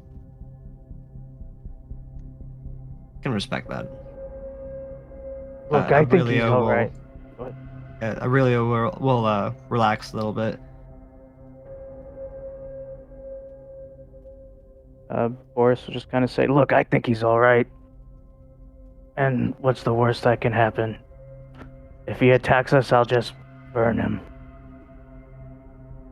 Well, there you have it. Well, like I said, friend, I can't die, so, Mm, You're not helping your case. I don't want him to waste the spell. And if I was to be hostile, there's no point. it wasn't a threat, just more of we can defend ourselves in that case. I assume everyone here can defend themselves. We're in the middle of Skaraptica. This place has a way of swallowing lives. Good point. Sorry, I'll shut up now.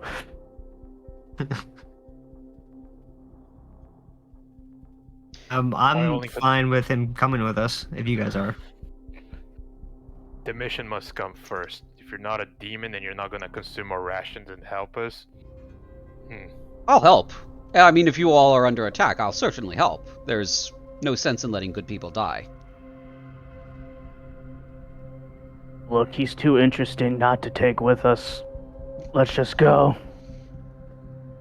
you're not gonna experiment on him in the middle of the mission. Sorry, say that again? You're not gonna experiment on him. I wish I could, but I don't think he'd appreciate that. Nope. I would not. I might be an asshole, but I have manners.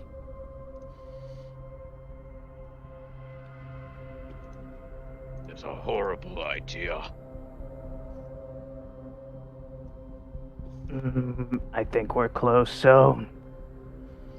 if things go wrong, then I guess it was destiny. So here is what Baldric looks like.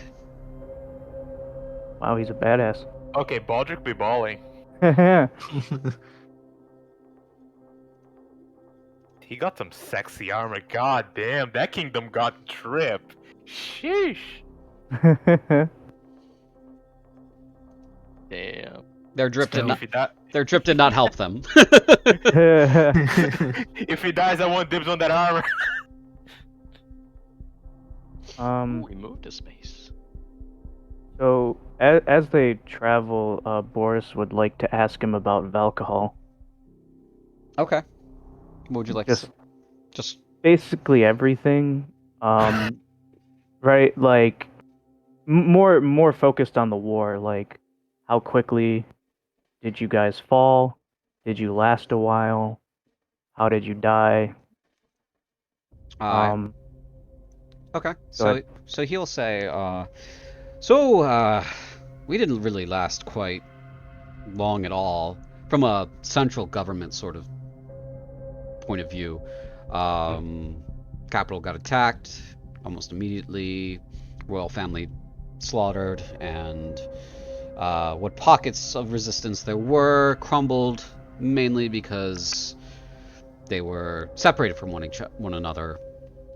We've had a long feudal tradition, like yourselves. However, we don't have a central sort of, we didn't have a central sort of military or those sorts of traditions like you have had. many of our nobles were quite selfish in the regards of maintaining their power over their land and not allowing the king to have too much of a say over what was theirs. That unfortunately allowed us to be dismantled quite quickly.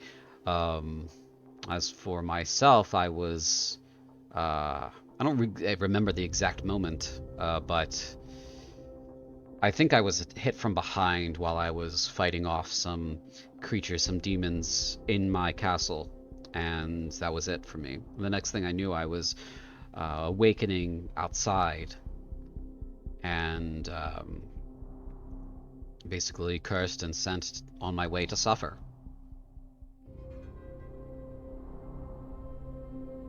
So, I'm assuming you were part of some lord's army. Yes, I am a very minor noble, I guess you would say. Essentially just a Retker in rank, from your perspective.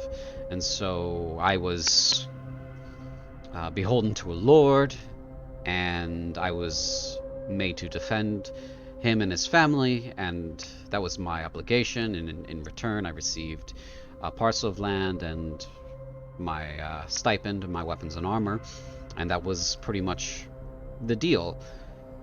So, is what it is now. Have you spent most of the last 8 months in Corinth? You seem to know a decent amount about it for a foreigner. Well, spent some time here before the war. I've traveled a little bit of the land in the south here. I've been to Halcorth and Innersford, met some distant cousins out in this way, and a little familiar with your traditions and such. So, but everyone's fleeing north or west now, so it is what it is. I guess one last big question. Do you have any tips for fighting the demons? I don't think you want to hear tips from me. I lost, remember? You learn from losing. Not particularly well. They die just like any other creature, though they take a lot more to put down, and really, grit will get you through the day, I guess. Maybe. I don't know. I don't have any good advice. I'm sorry. Well, that's kind of depressing. I'm not a very gritty individual. Oh well. Thanks for Come sharing. now, you have plenty of grit. When I want to. But thanks, I guess. You wanna fight demons, you keep your mind closed and your mouth shut. And aim for the eyes. Their teeth and claws are fine, but they're useless when your staff is cracking light into their skulls. Boris will just kind of shrug at the comments and continue walking. Okay. Who would like to go ahead and do the stuff again for the... and you may roll long rests again, of course. If you've spent anything that requires a long rest to be restored. And we're going to do the tree thing again for navigation. And then we'll... I'm changing up my spells too. Yes. Accordingly. Yep. Can you remind me how to do the long rest thing? Because I forgot. I'm sorry. It's in your character sheet under hit dice. I see it. Cool. Because we got one since we did the tree thing last night, right? Yeah. Yeah. This is your long rest for that. Beautiful.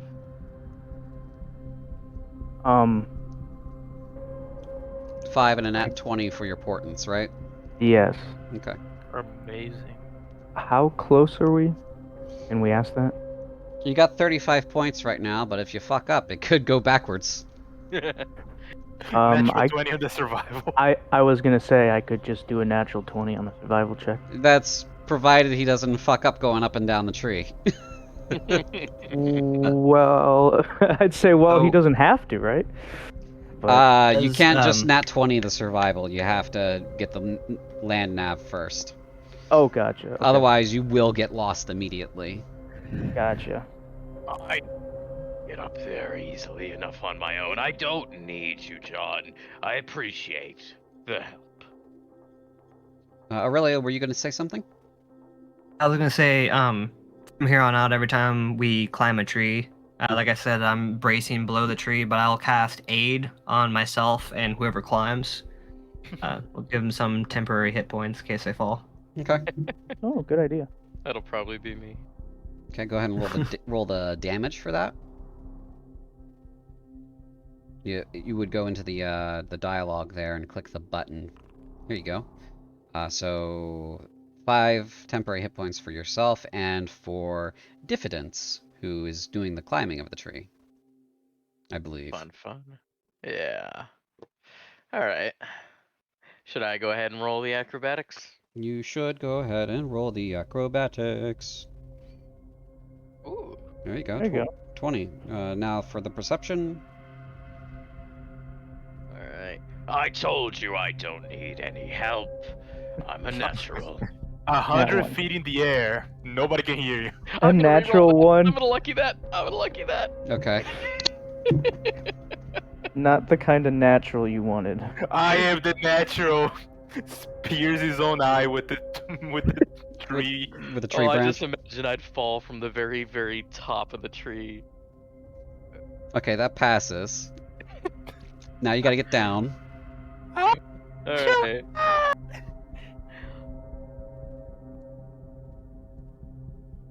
Okay. Let me look at your sheet again real quick. Oh Uh-oh. boy. Alright, so you can reduce any falling damage you take by 30. You're gonna Yes. you're gonna fall 50 feet. I'm cool with it. Which would be 17 damage. You take no damage from it. Nice. Nice. That works. That works. I imagine I just like hit a bunch of branches on the way down and just kind of roll onto my back. Anyone going to ask if I'm okay? Baldric says, "Are you okay?" I mean, I'm you're not just fine. you're not dead. Okay. Don't acknowledge know. him. You would know how that works, wouldn't you? Yes, I do. I don't know why you're gonna be an ass about it. All right, you can roll your survival check now at advantage.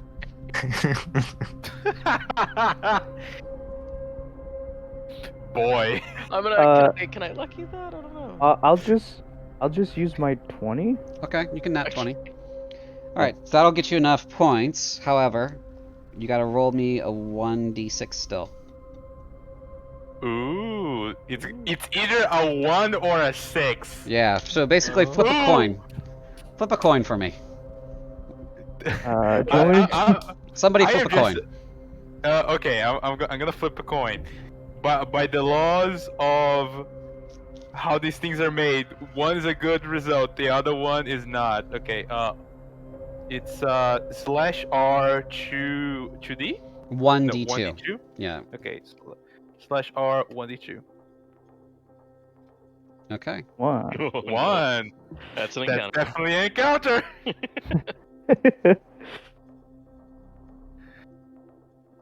I'm gonna use my 20. Woo! Oh, by the way, aid lasts for 8 hours. So it was me, Confidence, and our squishy. Yay! And the squishy. Thank Up to you. 3 creatures. Okay. Oh no, I'm mad! Uh-oh.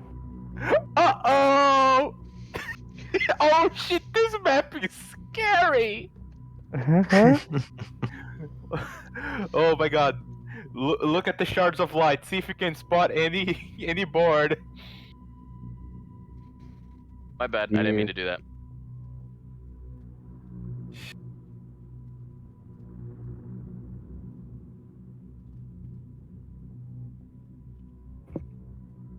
Scene's yours. Mm-hmm. Yeah, so I'm just behind Aurelio, which if I remember, you have the shield with the light. So I'm just making whatever, like looking around to see if it's everything good within like the light of the shield. Sure, perception check. Sure. Can Yeah, I give did. him a Oh, natural 20. Very nice. man? So basically, what you see is what you get. Some of the plants here have some bioluminescence, and they're just lighting up, going, and in various colors: purple, red, orange, blue. They're quite pretty. They're all along the side there, but that would leave you visibly exposed if you wandered through those plants. On the right side, you can kind of tell through the shadows that there's some cliffs, or more or less like slight cliffs, very slight cliffs. Cliff is a really bad word for it. It's like 10 feet up, each of those, all the way over in the right. You can't really tell where they are based on where you're standing, but they're in this neighborhood here. You can kind of see them through the shadows and through the trees a little bit. And then through this middle path is the easiest way going.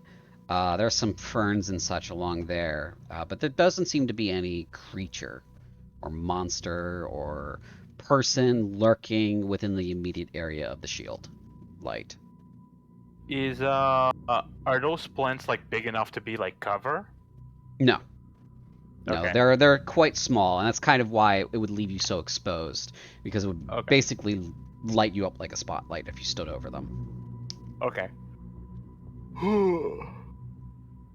They have a little bit of bioluminescence on them? Yeah. Okay. Okay, nothing that I need to worry like, oh, if we go through this path, we're gonna have a lot of problems like navigating through it. It's not Nothing that I need to worry about. It's not particularly difficult terrain as far as you can tell. Okay. Down up the middle, along this left and right. There are the cliffs on the right side that you can kind of make out, and on the left side, the brush is much more thicker, and you'd be slower, or lit up and exposed. So that would be a way of like, based on your natural 20, you kind of get the idea of like if anything wandered through there, it'd be spotted by something lurking in the immediate area. Okay, so if anything came out of the left side, we would be able to spot it. Mhm. Okay. Yeah. Just checking around, absorbing this information while following Aurelio's lead then. Okay. Well, it's up to you guys. I have Kane and Arthur, so Baldric and Arthur, rather. Damn, Arthur's really he's really pretty. He's a pretty boy. Look at this handsome man. I keep marching along. Okay. Yeah, so you can move. You should be able to move your tokens. You can either move them by clicking on them and dragging them forward with the select tool, or you can click on them and then use the WASD keys as if this were a video game and walk. Mm-hmm. This part is especially thick. Everybody stay in formation. Whoever gets lost gets left behind. Would Boris know about the like carnivorous plants that tend to grow around Kruinth? Yeah. He'd probably he'd say like, look out for the plants. Sometimes they can eat ya. Aurelio, buddy, hold up. Don't move too far. Quick question. How do I navigate the maps on here? Like, how do I move the map around to look about? Right click on it to move the map around itself. And then you drag.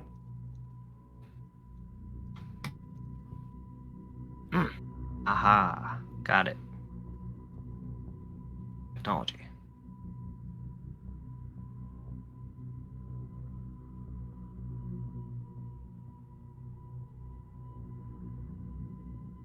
I don't know why that does that. That's weird. Okay.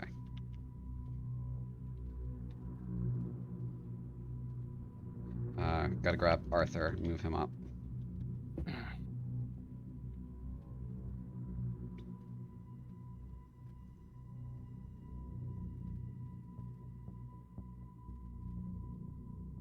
He's kind of Baldric's kind of skirting the edge of the light a little bit.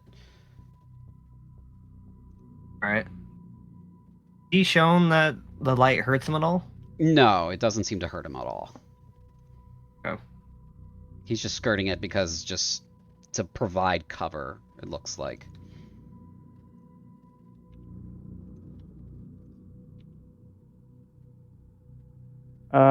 Or say, hey, Baldric, can you see in the dark? Only a little bit. Alright, I'll keep that in mind.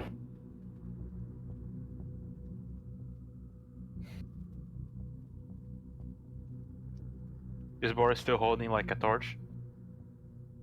Yeah, are you holding a torch, Boris? Yeah, Alright, let me give you light for that. I think I already have it. You do not have light on your token right now. Oh, gotcha. So, let me see. Do you even have a torch? You do. It was handed to me by... Somebody. I have one. Okay. Yeah. Alright. Let me just look at And that. then Aurelio has light on his shield. Yeah. Torch. 2020. Okay. So let me go ahead and put that on you, Boris. Awesome. Light. We're going to do orange because that makes the most sense. And for an animation, of course, we do torch. So update. There you go. Yeah, there we go. There we go. Okay. So hold on a second.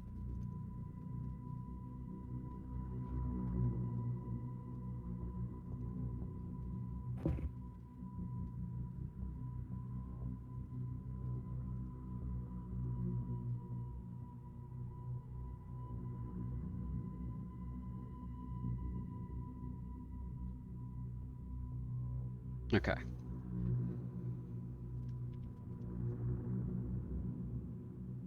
So, let me see something. Hold on.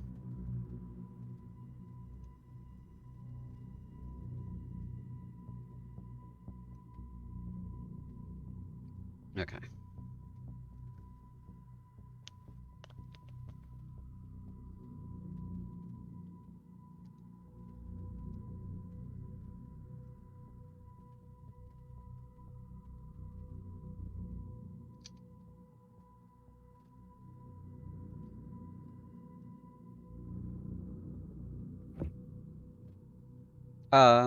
Aurelio, what's your AC? 18. 18? Oh.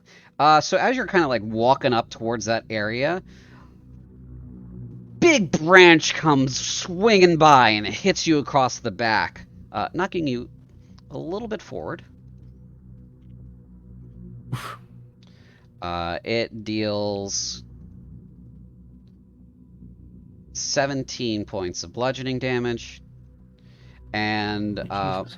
as you are kind of looking around, all of you panicking, you notice that one of the trees has come alive and has begun to move.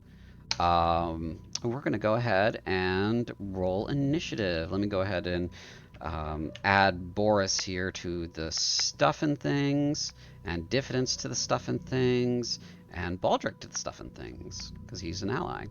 So go ahead and roll initiative.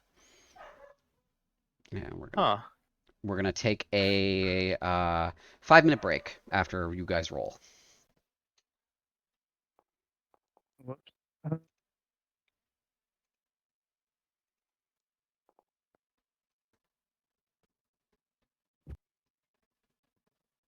The trees are alive with the sound of music. I'll roll for Arthur.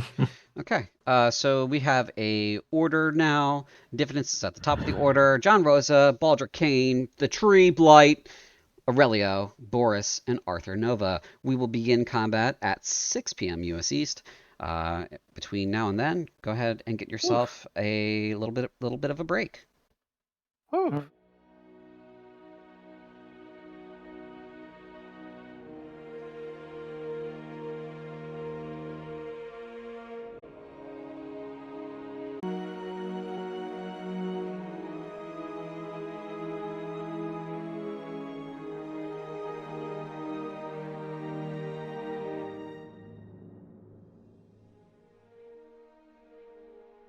Let's go. Welcome back. All right, let's get started on this combat. Diffidence. It is your turn.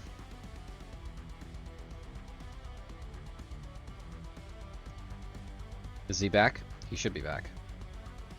Oh, I was muted. My bad. Can y'all hear me? Yeah, we can hear you now. Okay. Yeah, can we see which tree this is? You can't. Where you're standing. Damn. Okay.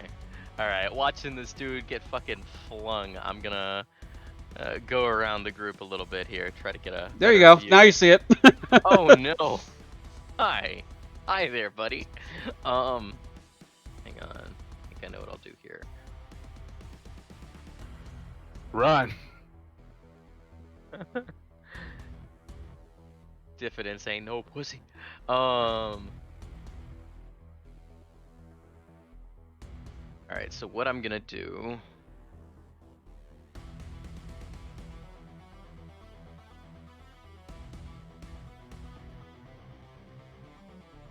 I'm gonna go ahead, move forward, and I'm gonna slap him with my quarterstaff.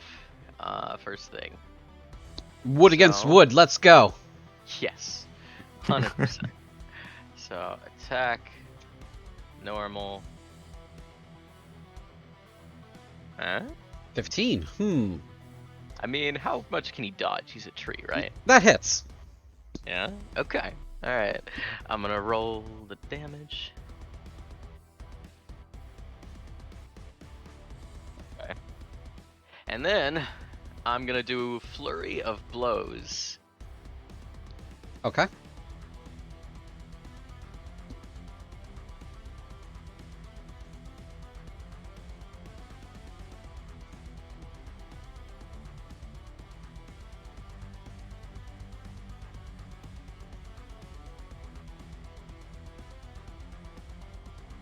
Hits.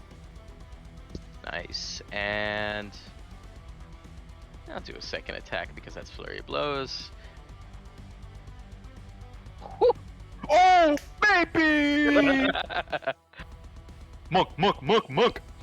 All right. That is a critical hit. Hell yes. So There you go. No sweat nat 20s in the chat.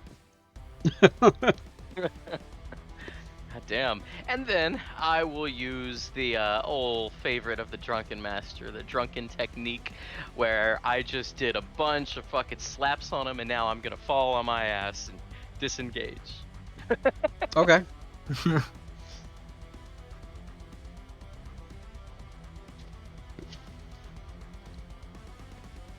actually, I can get a little bit more because of Drunken Technique. Cool. Alright, there we go. All right. John Rosa, it is now your turn. Okay. Let's try to move. Start moving. 1. Oh. Hey, buddy. 2, 3, 4, 5, 6. As I raise my shield and my axe at this thing to like get away from to get the attention away from Ugh. Beautiful paladin, man. Doing great. Thank you. And I'm gonna attack it. Oh.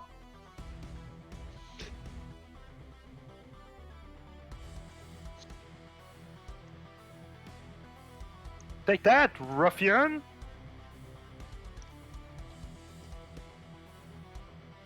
Hits. Huzzah!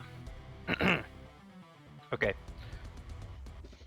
Oddly, it resists axe damage specifically because it's a tree. No, I'm kidding.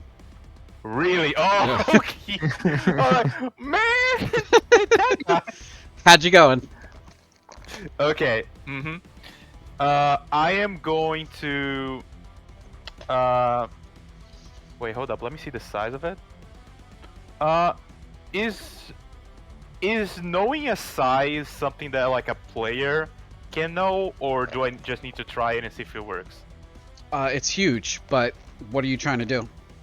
I was going to do something that like had an effect on.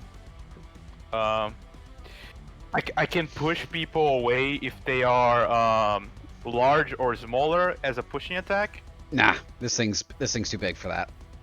You would know that. Mhm. It's a tree. It's a goddamn tree. So.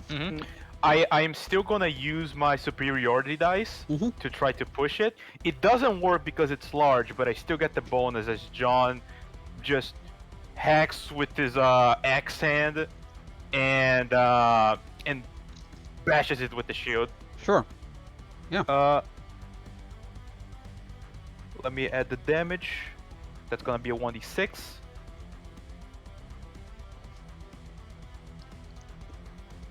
With 12 slashing damage. Second attack. Okay. Ooh, baby. Hits. Nice. Not gonna put anything on this one. Just plain axe. 11. And I'm gonna use my bonus action as a shield master. If you use an attack on this turn, you can use a bonus action to try to shove a creature within 5 feet of you. Let me see. Oh no, never mind. Shove also specifies size. So I'm not gonna do anything right now. No bonus action for me. Just taking the attention out of this tree away from Aurelio.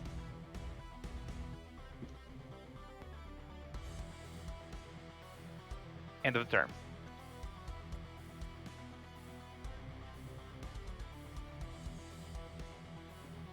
Okay.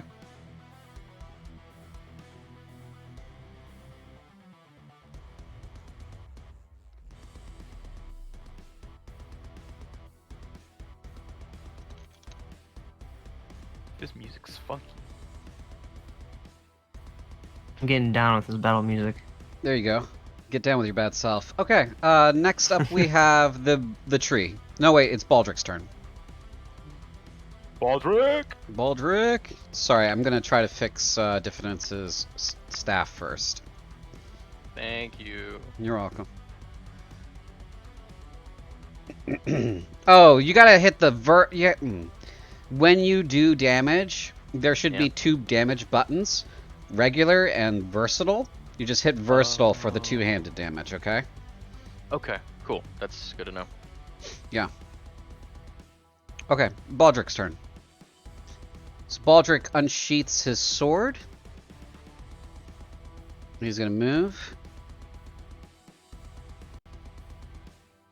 And he's gonna make an attack on it. He gets 2 attacks. Nope, no, hold on. Get up. He gets to roll.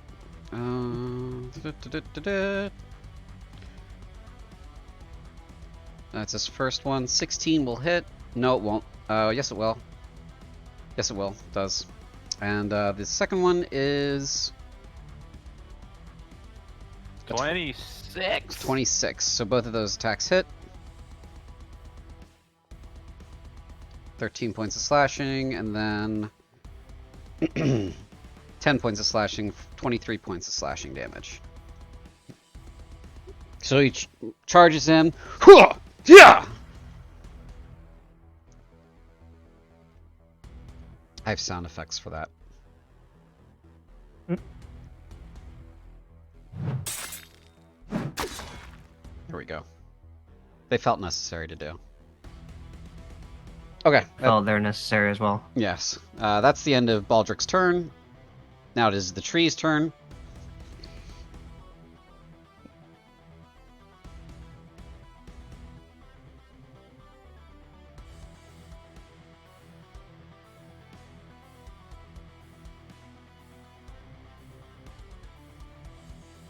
Well, let's see. It's going to make a bunch of attacks. That's scary.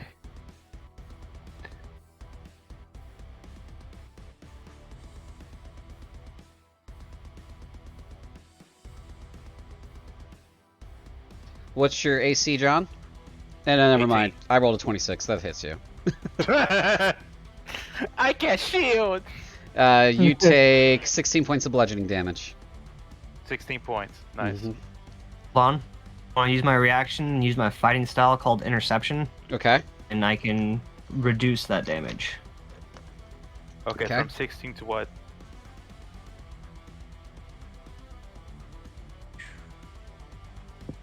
Reduce it by 5. All right. You take 11 instead of Nice. 16. Thanks, man. Throw my shield out there at the last second and absorb some of the impact. Awesome.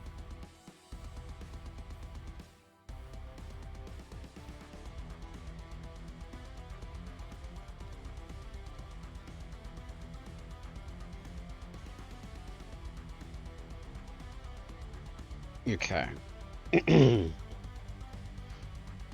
Let's see here.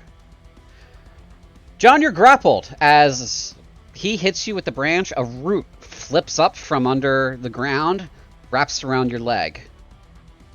Ooh. Do I roll now, or am I just grappled? You're just grappled. You have an escape DC on your turn. Okay. Until the grapple ends, you take this much damage.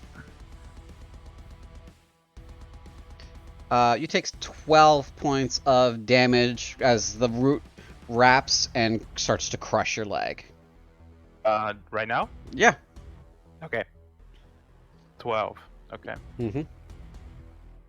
Baldric's gonna be faced with a bite as the tree tries to bite him. And now I know you're wondering, how does a tree try to bite someone? It just opens up in the middle Carefully. of it. Yeah, it just opens up in the middle of it, revealing what appears to be some kind of mouth, and then tries to eat him. It hits. Nom, nom. It hits with a 25, so it closes the mouth around his upper body. He says, "Oh, that's unfortunate," and he takes 15 points of piercing damage as it just seems to chew on him.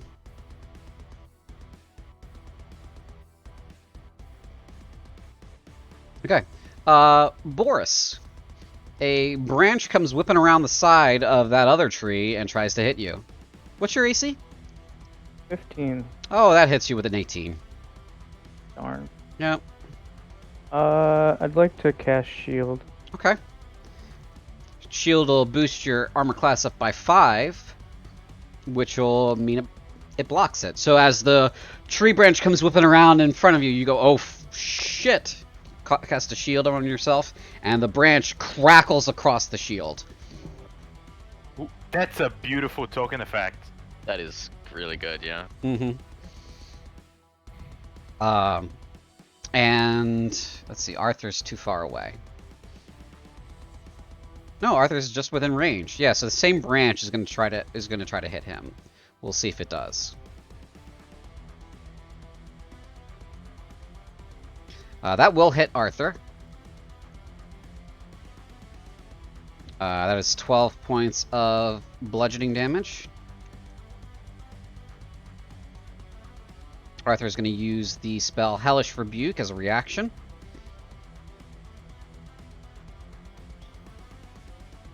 So the tree needs to make a dexterity saving throw.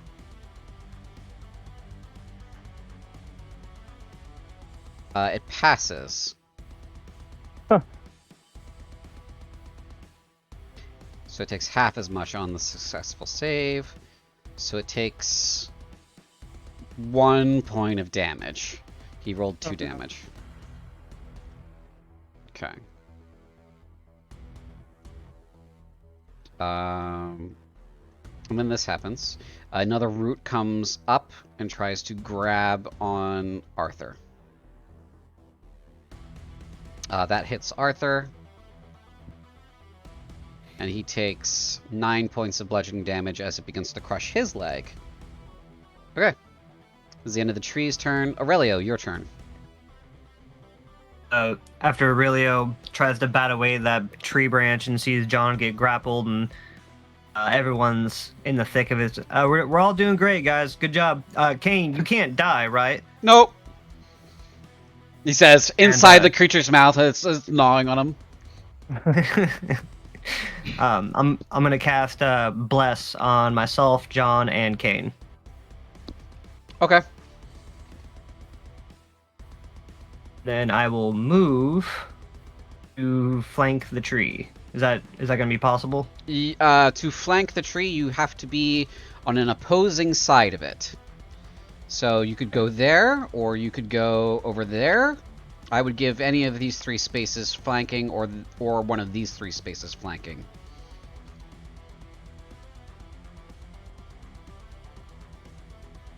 So if you can get on the opposite side of Baldric, that'll count. Now the tree is overwhelmed because it has enemies on 3 sides of it. So everyone attacking it in melee gets advantage now. Is that good there? Are we saying this is one of the spots? Yeah, it's fine. Yeah. And that's my turn. Okay. Just a reminder, he has light on his shield. Yes, yes, he does. It's moving with him. Gotcha. I couldn't see it, so. Yeah, it's attached to his token, so every time he moves, Gotcha. it goes with him. It's just there are so many trees that's casting a lot of shadows. Yeah, no, I understand what's happening now. Thank you. Got a strobe effect going on in the woods right now. Yep. Boris, it's your turn. All you, buddy. Boris will walk over here. Let me just make sure. Mm-hmm.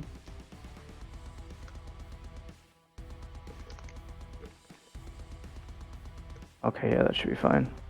And he will cast slow on the tree. Okay. Saving throw for that, or no? Wisdom. Wisdom saving throw.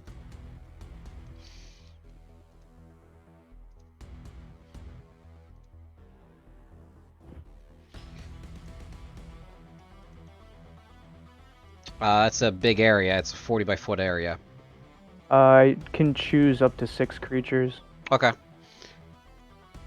So I just chose the tree. So just the tree. Yeah, unless there's other enemies nearby, but I can't see them, so I don't think I can choose them. Can't choose them if you can't see them. It fails the saving throw. Awesome. So its speed is halved, -2 penalty to AC and Dex saving throws. Mm-hmm. Can't use reactions. It can only use either an action or bonus action, and it can't make multiple attacks. Well, that shut that shit down real quick. Yeah. Very nice. Go.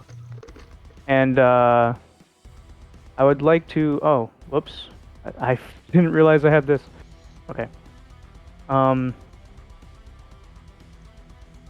So I would like to try and determine its weaknesses. Would that be a nature check? That would be a Arcana check or an Insight check. Arcana, if you think it's strictly a magical creature. Insight, in general, might help. I'll do an Arcana, so that would be my bonus action, right? Yeah. And if you're curious what that's all about, Tony, you can go ahead and look in House Rules. And there is, as well, it's a free action if you want to do an Insight check. But if you're doing Arcana to try to determine its weaknesses specifically, I'll call that a bonus action for now. It has no weaknesses that you're aware that you can determine. So no weaknesses, no resistances. Oh shit. Okay. And that's the end of Boris' turn. Okay. It would now be Arthur's turn. Arthur's going to, let's see. A fireball. Doesn't have fireball. Let's see. Arthur's gonna cast Bane on it because that fucker hurts when it hits. So it needs to make a charisma saving throw.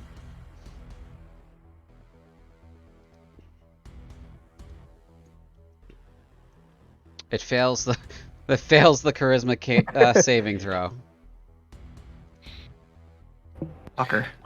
God damn, this part is a well-oiled machine. Yeah. Alright, so it is now baned, it is slowed, it has been insulted, And half the party's freaking blessed. Okay. That is the end of Arthur's turn. He's gonna stay. He's gonna move actually.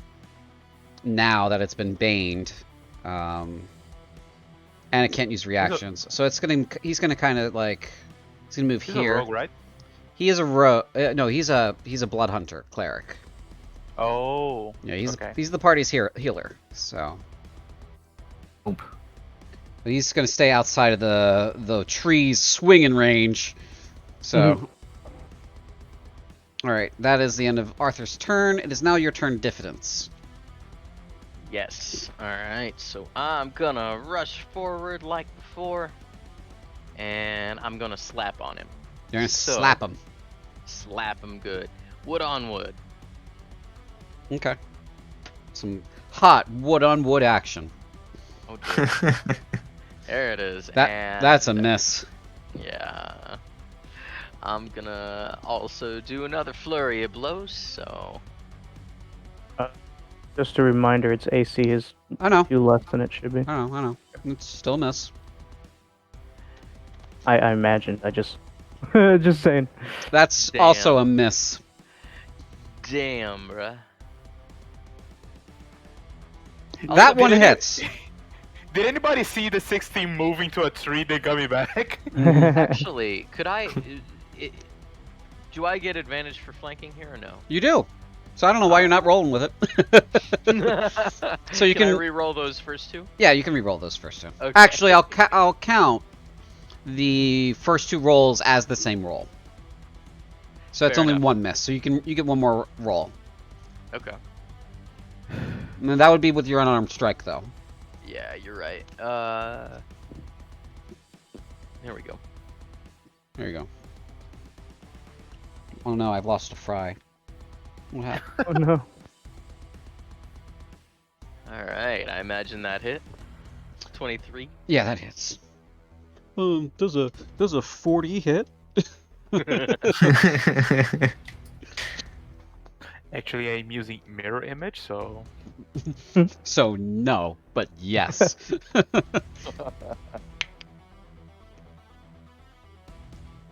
And I'm gonna go ahead and use that that same feat as before to disengage and fall back. Y'all can deal with it. You only rolled damage once. You need to roll damage again. Oh, I do? Yeah, you hit twice. Oh, I thought I rolled. Wait. You rolled a 21. Okay, so first you rolled a 9 and 11. That counted for your quarterstaff. Then you rolled a 21. That counts as a hit. And then you rolled the last unarmed strike as advantage. Okay. Yeah. So there you go. Not great, but it's damage. It is what it is. It is what it is. Okay. And then you whoop, whoop, whoop, whoop, whoop, whoop, out of the way. John Rose, that is now your turn. okay. So I grappled. Yeah. You said it was a root, like a singular thing? Yes, there's a root that has just climbed up your leg and has you. Okay, so just because I'm using an axe in this situation, can I just attack and cut that shit down? You can try, but you still take 1d6 plus 6 damage. At the beginning Again of on your my turn. turn? At the beginning of your turn. Okay.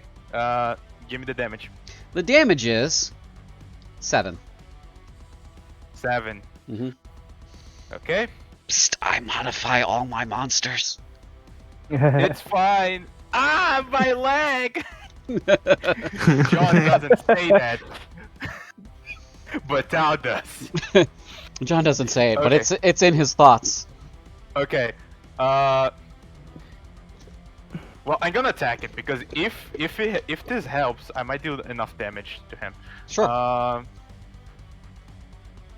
Goddamn tree.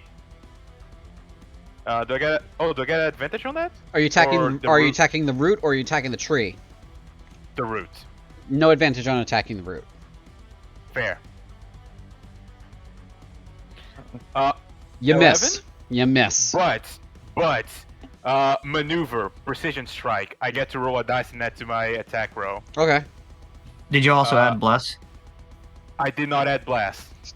Hashtag blessed. So Hashtag blast. Love them support guys. okay, so that's 12, 12. Still misses. and I'm gonna roll a 1d8. 13. Oh my it's god. 13. Does that Misses. Misses.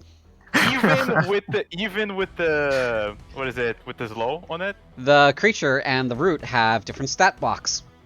Wow. Okay. Oh, would Well- I have been able to use slow on the roots? No, Okay, because you could not see them. gotcha. Gotta try to cut the root again. That one hits. Yeah. All right, you Nice. sever the root completely. The life that is the profane life that is pulsing through it, strangling your leg, ceases and it falls away from your leg. You're no longer grappled. Okay. Well, let's do a fun little thing called action surge. Okay. Ooh. Fun little thing called action surge. Get up. 22. Hits. Yup.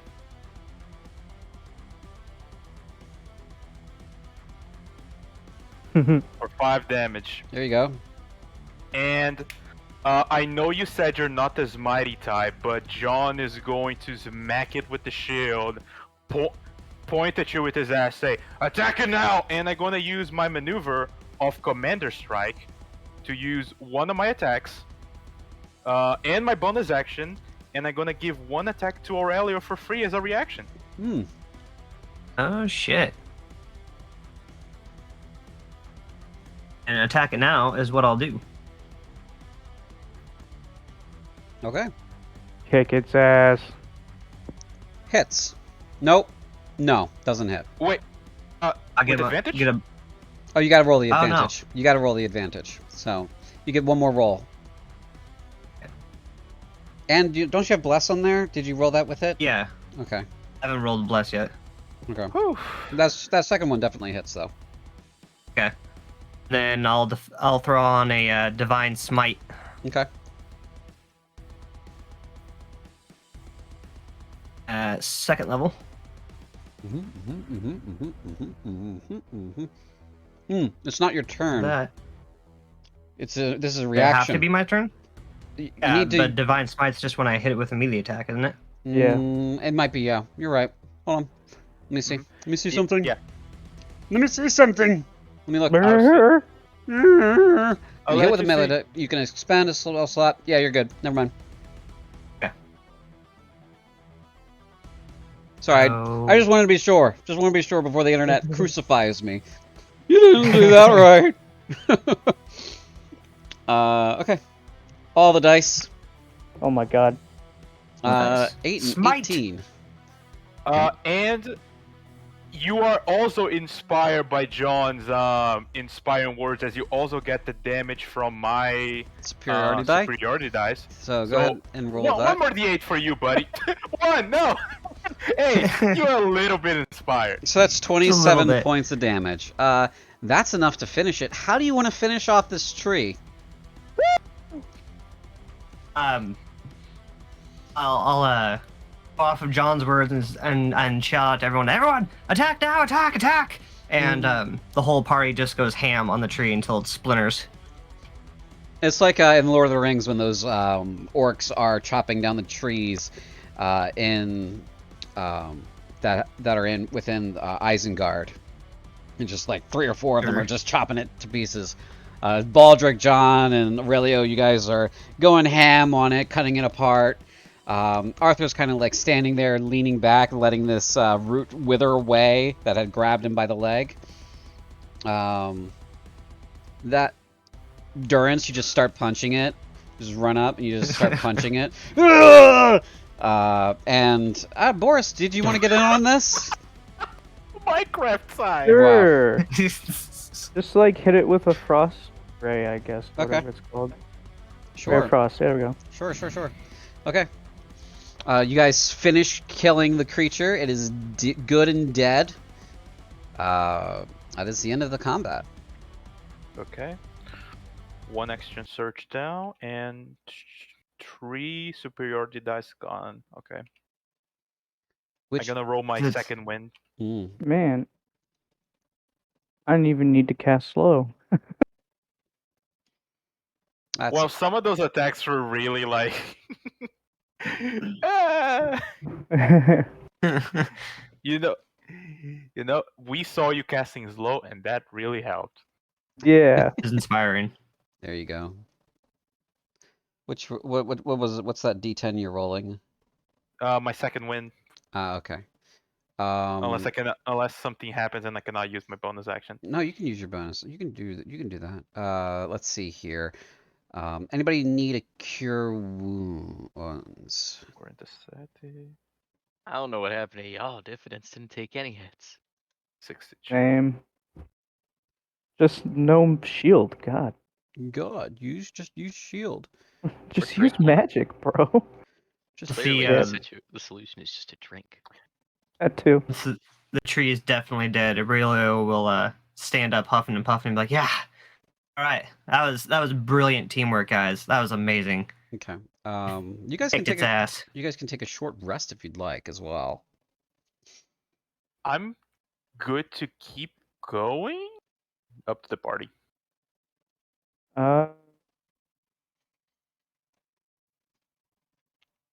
If regarding your cure wounds, I'm only down 15 HP at this point, so I'll leave it to Arthur's or the DM's interpretation of Arthur's decision. Well, I don't know Or because else- I don't know much about his personality outside of Mhm. what was provided to me.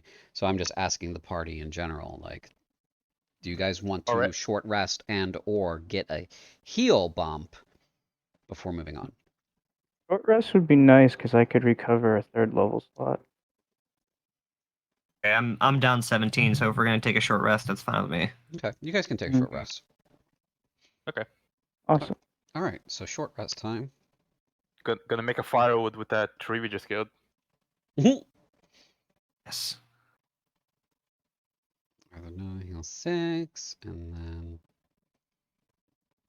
then 7, and then I love how it just does it for you. Yeah, that's pretty nice. Yeah, and his pact magic is back. Let's see, Okay. Kane. Let's see what Kane. Okay. D8 plus 4 for Kane. So he gets 5 back.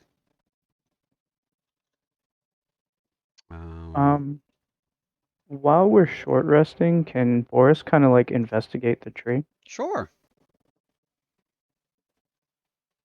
I mean, you want to roll for that? For an investigation check, you would have to just roll a vet investigation. So Gotcha.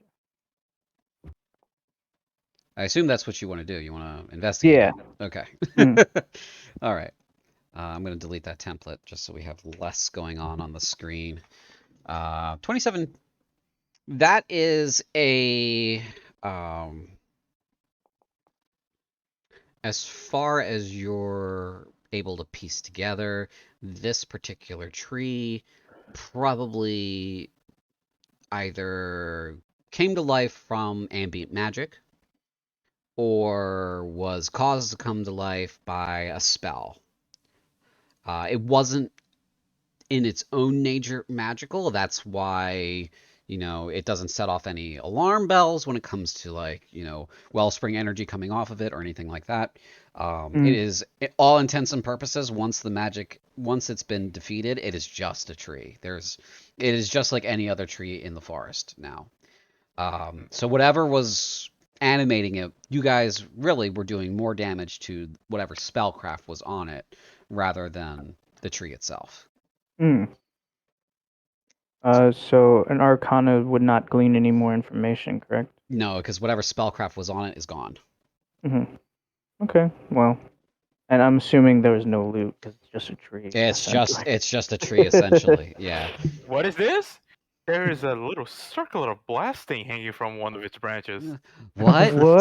700 gold coins just in the trunk? No way. Did someone Wow. say Gulthias staff? What? I heard that. Uh, I would like to look at the defeated monster and see if there's any identifying markers like that I could use to look on the other trees and try to gauge danger for them. Yeah, go ahead and give me an insight or a perception check first. Cool. 17. 17. Okay. No, it just looks like a tree, man. There's nothing out of the ordinary about its appearance or anything like that. I guess it's just a tree. Yeah, dude. I could have told you that.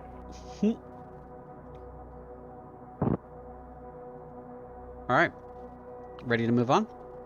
Or does anybody have anything else they want to do? Mm-hmm. Okay. Let's move. My character's good to go. Let's move on then. You guys meander through and arrive in a. After leaving this bioluminescent wood, you arrive in a more. A darker sort of wood, a wood that is, and I need to reset your lights. So Aurelio, you have the light spell on your token, so let me make sure I get that on there. Ah, boy, look at this scary ass map. Yes, it's just total darkness. Yeah, I was about to say, are you seeing something I'm not? There we go. And Boris, do you still have the torch out? Yeah.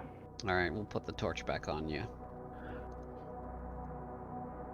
I think those are 20 and 20 again. So.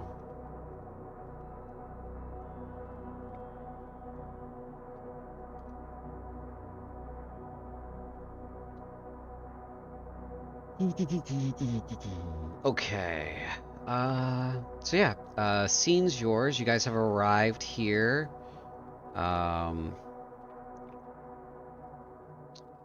As you're moving through this part of the forest, you have a feeling like the temperature suddenly kind of drops, and you feel a chilled, cold, bony finger run up your spine from tail to nape. A spreading cold crawls across your skin and through your bones like rapidly spinning spider webs. There's a moment of animalistic panic that sets in your mind as your mind rejects that feeling. And then you kind of come to your senses and are in the moment again. Rest, do you feel that? Baldric says, feel what? Arthur says, Um, I felt that. I DM? feel it. Yeah. Did I ever experience this exact kind of feeling battling with demons before? Not Is with this demons. normal? No. Mm-hmm. But nothing familiar? It's not particularly familiar for you, no. Okay. Still a bad feeling. Yeah, it's a bad Yeah. feeling. Want to use my divine sense? Sure. I'll wait for him to resolve that. So 60 feet? I'm going to just have my weapons drawn. I feel alright, although I wish the world would stop spinning. And I'm gonna take another chug from my keg. Boris opens his mouth to say something and then just goes, on second thought, deaf ears. You only sense Baldric. Okay. Boris, can he make like an Arcana check for that feeling that they got? Sure. And was there anything that I missed while I was thinking and doing math? I don't believe so. Oh, great. I said that I would like have my shield drawn. Okay. Yeah, nothing comes to mind from your Arcana check, Boris.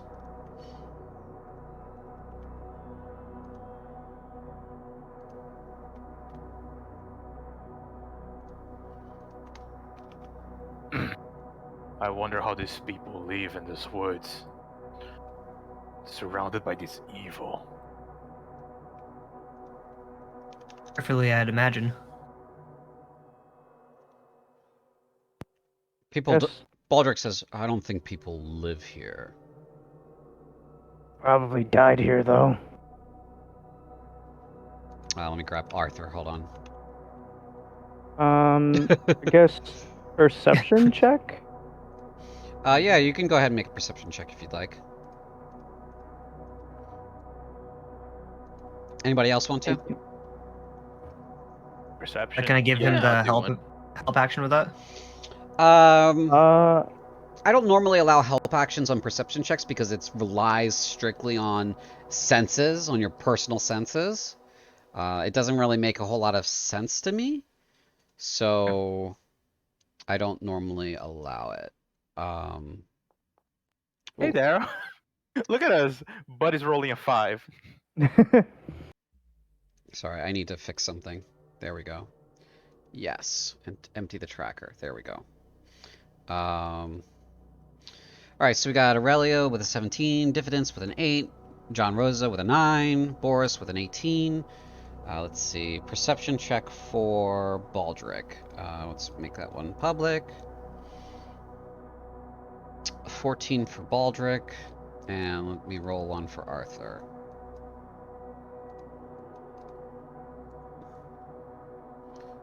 Uh, 14 for Arthur. Okay. Let's see. Aurelio,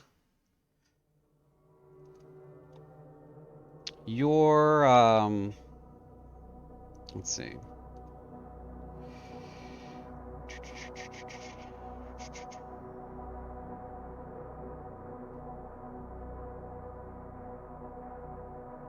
You see a man walking along this ridge here. The one that I've drawn a line on. You see that?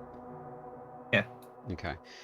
He is wearing a sort of like scale mail that looks a little bit different than the kind that you would wear, that even is manufactured here. He's got a weapon that looks like a tulwar or shamshir on his side, something sort of like that. The helmet he wears, a totally different style. He looks like he's from somewhere else, or was from somewhere else. And you and Boris both see this, and you hear him utter the words. Who here speaks? Let me see. Let me see what the equivalent is, real quick. Anybody speak Gnomish? The equivalent is Cheyenne.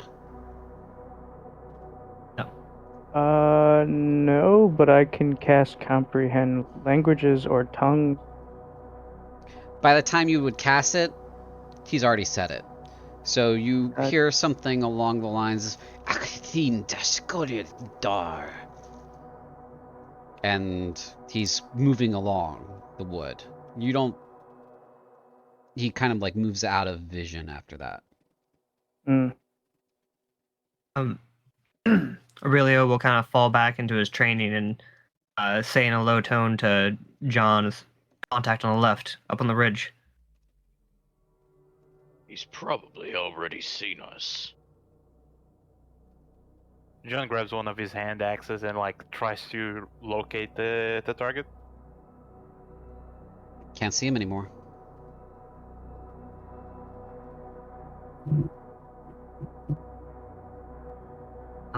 Start moving forward.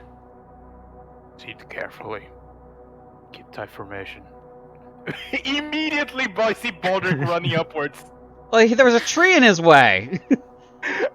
He was like, keep a tight position, and I see him like go upwards, hearing like the Zoidberg like whoop, whoop, whoop, whoop, whoop.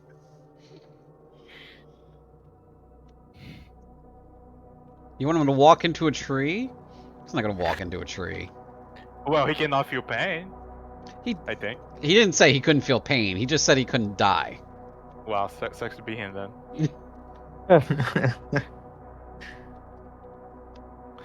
Daffodil is going crazy right now. Daffodil. Daffodil. Okay. As you come to this spot, You see the person again.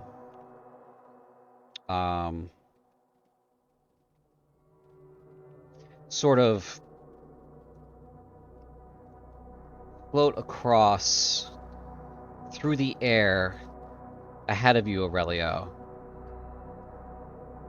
And you realize as it's sort of casually flying but walking through the air as if there is solid ground there, that it is not corporeal. It is some kind of incorporeal spirit. Oh.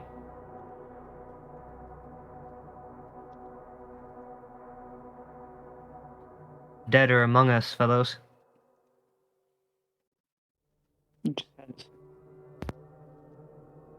Aside from Kane, that is. I was gonna bring that up. He says, well, that's... Thanks, guys. I appreciate that.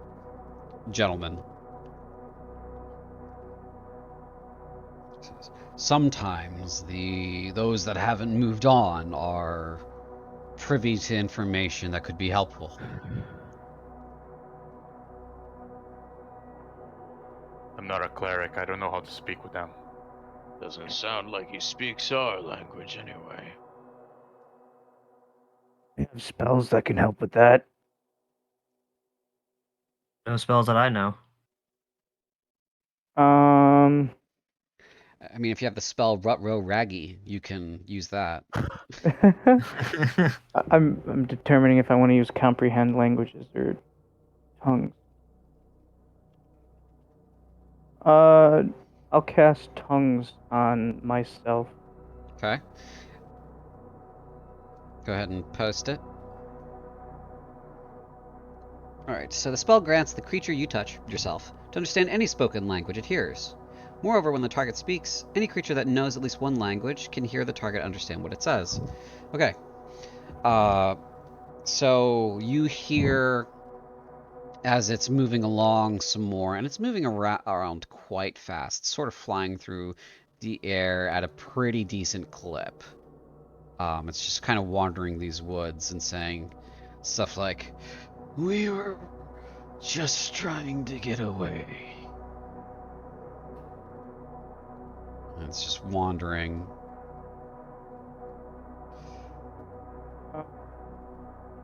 This Boris will say, "Get away from what?" They came in the night. Who's they? They came in the night. Demons? Creatures? It sort of begins to descend on you, Boris.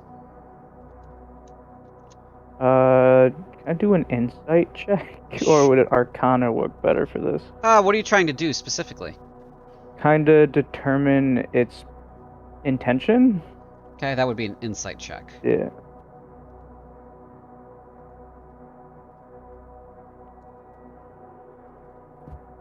$20. 20. You're aware that this is some kind of spirit, and most spirits of any kind are hostile. The weird thing is this seems to be some kind of formerly human spirit, and formerly human spirits are usually latched on to some emotion or some purpose that they feel like they haven't fulfilled after death, and so they choose to remain and try to fulfill that purpose, and they obsess over it to the point of violence. And as you're kind of realizing this, that this isn't a demon per se, because a demon can also appear incorporeally, though not in this sort of humanoid, fully formed fashion. And this isn't an angel either. They could also appear in that sort of incorporeal fashion. This thing is going through some kind of loop, some kind of memory loop, and it says, as it begins to approach, and says, "Watch out, they're among us." As it begins to approach Arthur and Boris, can I use my channel divinity? Yeah. I want to do Watcher's Will on me, Arthur, and Boris. Okay. I'll post it up, but for 1 minute, We have advantage on intelligence, wisdom, and charisma saving throws. Okay. I want to know what would just a normal soldier know about these things, because depending on my views and my knowledge, if he gets too close to borders, I would just like to walk through it and just shoot bash it away from him, regardless if they're corporeal or not. So you're aware that like iron and some other materials can do damage to spirits and such. So you could effectively try to like fight it off. However, you've seen a lot of these on the battlefield, more or less. They kind of crop up after battles where a lot of people die, or the circumstances are particularly horrible. And it really depends on the personality and obsessions and such of the person who becomes the ghost, essentially. And so this, you know that this thing's gonna go from 0 to 60, neutral to hostile in a snap second. It's just gonna go from whatever this weirdness is to attacking somebody very quickly. It's going to do that from your experience. It's just a matter of who and when. Okay, so if it gets within like it's like, let's say it's here. If it starts crossing the border from 10 feet to 5 feet to somebody, I'm just gonna rush into it and shoot bash it away. Well, it's already next to Boris and Arthur. Yeah, then I'm going to just do it. Dividends has a moment to himself. Yeah. It was like, I'm so drunk, I forgot I could move faster. Yeah. Okay. I'd like. I'm gonna unpause though. Gotcha. I'm gonna have Boris move away from it. Does it follow him? Oh, you were the one talking to it, and it does follow him. He says, "They're among us. They're among us. And they don't let us rest. They don't let us rest. They keep picking us up and sending us into the fight." John is gonna swing in the space between him and Arthur, and like, he's like, away! Ah! Okay. Go ahead and make an attack roll, and we're going to go ahead and roll for initiative. Let me make sure everybody is in the tracker real quick before I ask you to roll. And there's Boris. Okay, so everybody go ahead and roll. Let me roll for Baldric and Arthur. Ooh! Ba-ba-ba-bum. Damn, a natural 20 and I'm still second. Arthur is quick. Yeah. Okay, we're gonna do.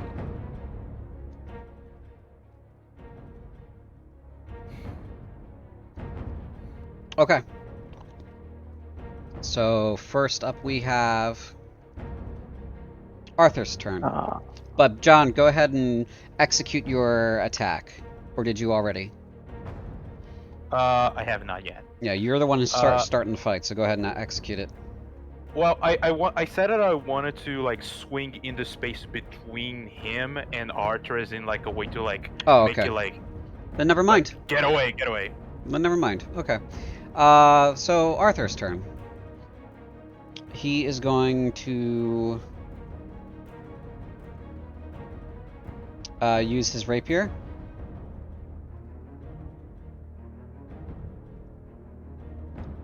Sorry, I need to switch that over to public. Oh. 13. 13 hits. 10 damage.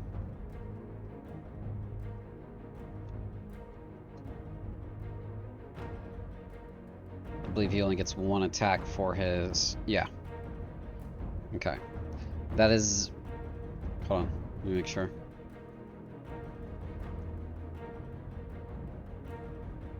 Yeah, I don't. Oh, I do see extra attack. Okay. So he does get a second attack. Ooh. Okay, that also hits. Okay. Mm.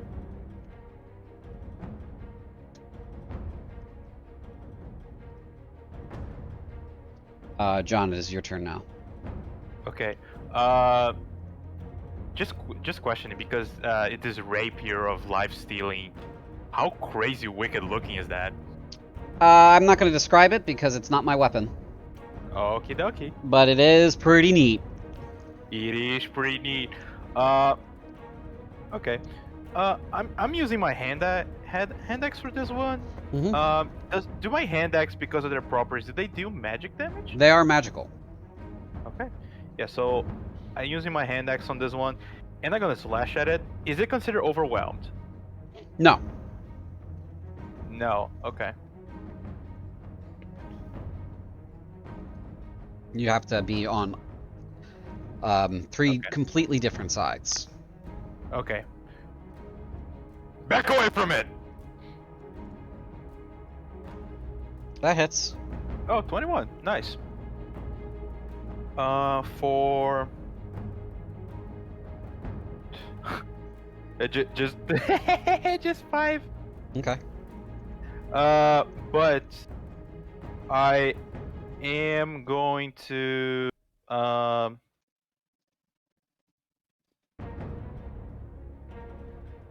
no, I'm not gonna do anything right now. Just gonna attack it again. Okay. 16 That also hits. for that. Okay. And my bonus action to shove it. It's incorporeal. Okay, not being able to shove it. Cannot be. It's immune to. It's immune to being able to be moved like that. You try to Okay. shove it, and it just phases right through. Even your weapon attacks aren't hindered by its presence. So when you slash through, your axe blade actually just cuts through as if there's only air there, though there is a visual sort of tearing of its form when you cut it. Okay. So you're fully aware that after trying to like bash it with your shield, that you actually can't move it if you want to. The only thing that can move it is itself. Oh well. Okay. End of your turn? Yeah. Okay, Baldric's turn. He's going to move 30 feet. That's as far as he can get. Now the creature's overwhelmed. And he's going to hit it with the great sword. It's 28 to hit. 8 points of slashing damage.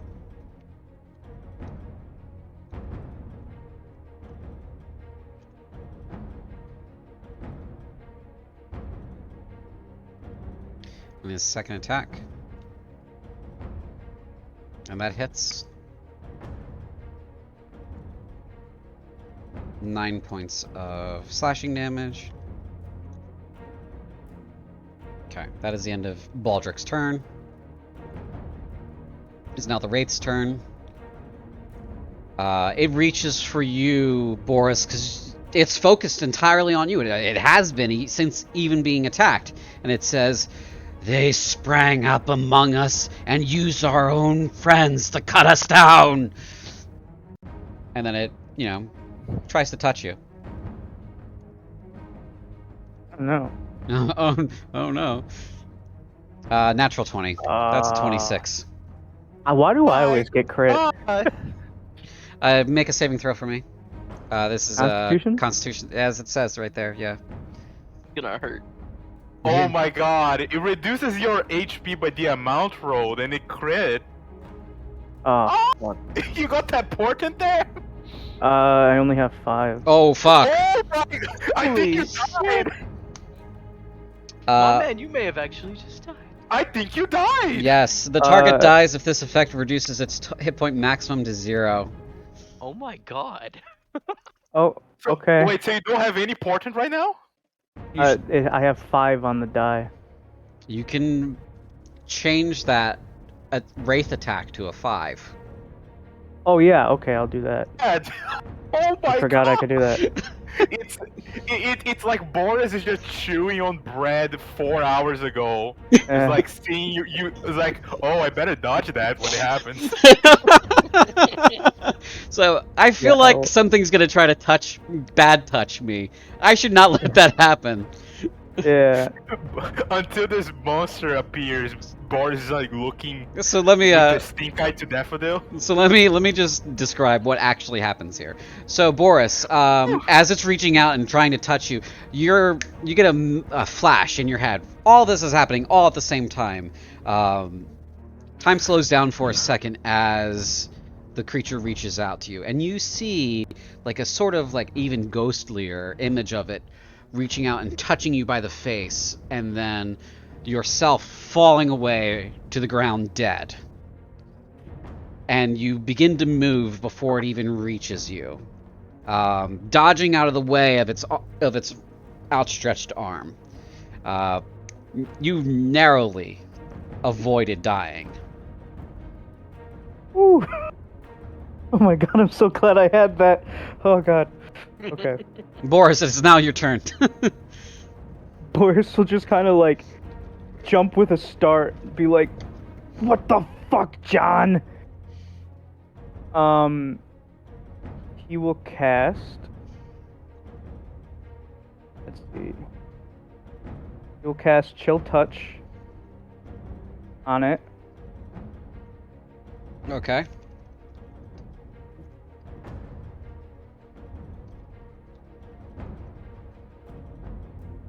A 20. Okay. 20 will hit. And then that's 2d8. Normal. What kind of damage is this? Necrotic. Does Also. nothing. As you try to chill touch it with your spell, phases right through it as if it doesn't even do anything to it. If you hit an undead target, it also has advantage or disadvantage on attack rolls against you at the end of your next turn work. That does happen. So if you hit an undead target, it also has disadvantage attack rolls against you so he has disadvantage against you specifically. Yeah. So your ghostly skeletal hand is kind of like pushing on its neck to kind of like keep it away from you. Yeah. And then It does no damage to it. I'd also like to as a bonus action telekinetically shove it 5 feet away from me. Okay. You learn the Mage Hand spell and can make this Mage Hand invisible. You also attempt to shove a creature. Yeah, Bonus as a action, you bonus try to- action, yeah. You see, when you do so, the target must succeed a saving throw. This doesn't affect it because it cannot be moved outside of its own will. Even telekinetically? I mean, that requires physics, right? Oh. So if you were to telekinetically like throw a rock or to like push a friend, they exist in a physical space, and this creature does not. Gotcha. So now I know it now doesn't work. Now you know that doesn't work on this kind of creature. Yes. Yeah. Well,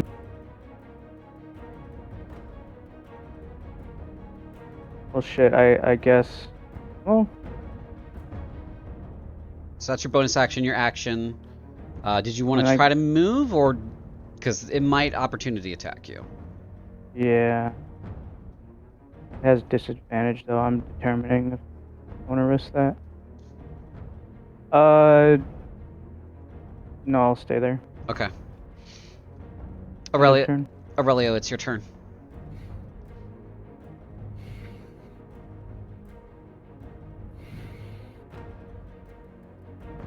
You're currently muted if you weren't aware.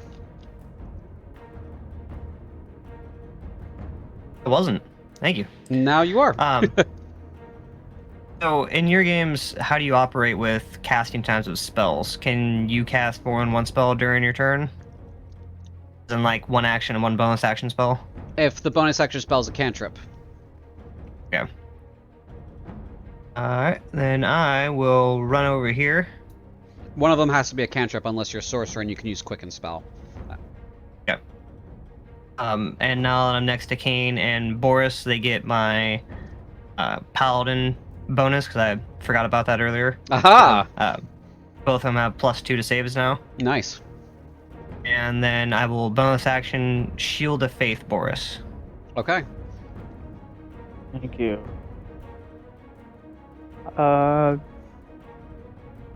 You get a Then +2 bonus to your armor class, Boris. Okay, go ahead. then I'll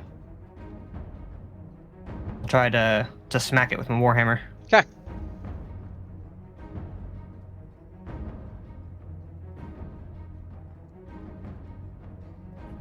Right. Misses.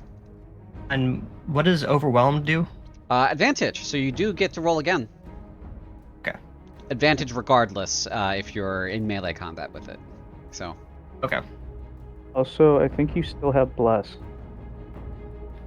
Bless doesn't last for that long, does it? Isn't it 8 hours? 1 hour. It's an hour. Oh, so never no. mind.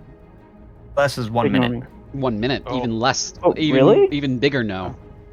Yeah. Never That's mind. aid. Yeah. It is for 8 hours. Gotcha. I guess I cannot book God for 1 hour. No. 13 does hit. So please roll damage. I will also throw on a first level Divine Smite. Okay. Oh lordy, he's mighty. So use other formula when you're hitting for undead. Because it is an undead. Oh, okay. Yeah.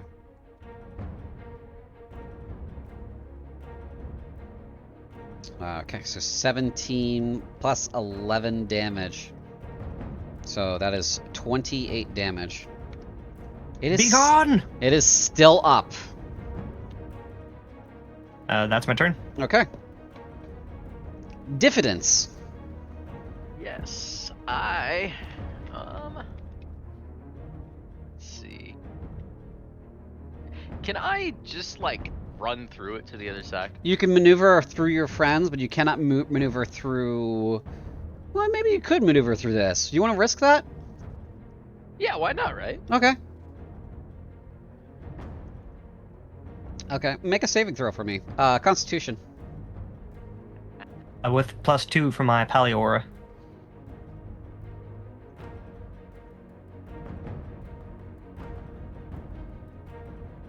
With +2, that is a 16. Okay, you're fine. When you pass through that first Actually, 18. that first feeling that you had when you got here is what you feel again. And if you had lingered, perhaps something else would happen. Well, I'm going to, at this point, say, no, you're doing it all wrong. It's like a mosquito. You've got to slap it. And so I'm going to attempt to slap it. So, Okay. and I do have key empowered strikes, so my attacks are magical. I'm gonna do first 2 attacks as attack 1 and extra attack unarmed strikes. So, bam. Okay. Misses. But you should have advantage on that, so you should I was be. about to say I'll roll advantage next time. But so I imagine That does hit. that does hit. Mhm. Okay, so I'm literally just gonna that's the first one, second Yep. one. Hip slap thing. Yeah. Oh! And I'm gonna that's gonna be both my hands slapping at him. I'm literally just gonna clap my hands together on his face. Okay. So Awesome. Like, let's see. So normal, and then the crit.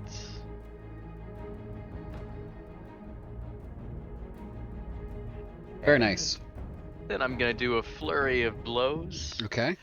and I'm gonna do the same thing again. I'm just gonna try to clap him. Okay. Uh,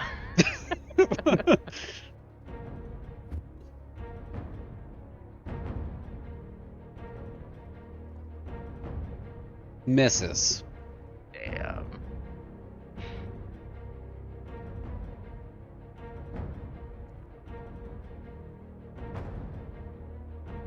unable to clap, but I imagine I'm able to hit him once. You do hit him once. Alright, and... Ooh. Very nice. Okay, so as you clap him and then slap him again, the rest of his incorporeal form kind of like swirls away and becomes mist and floats out and to nothingness. Got him. Okay.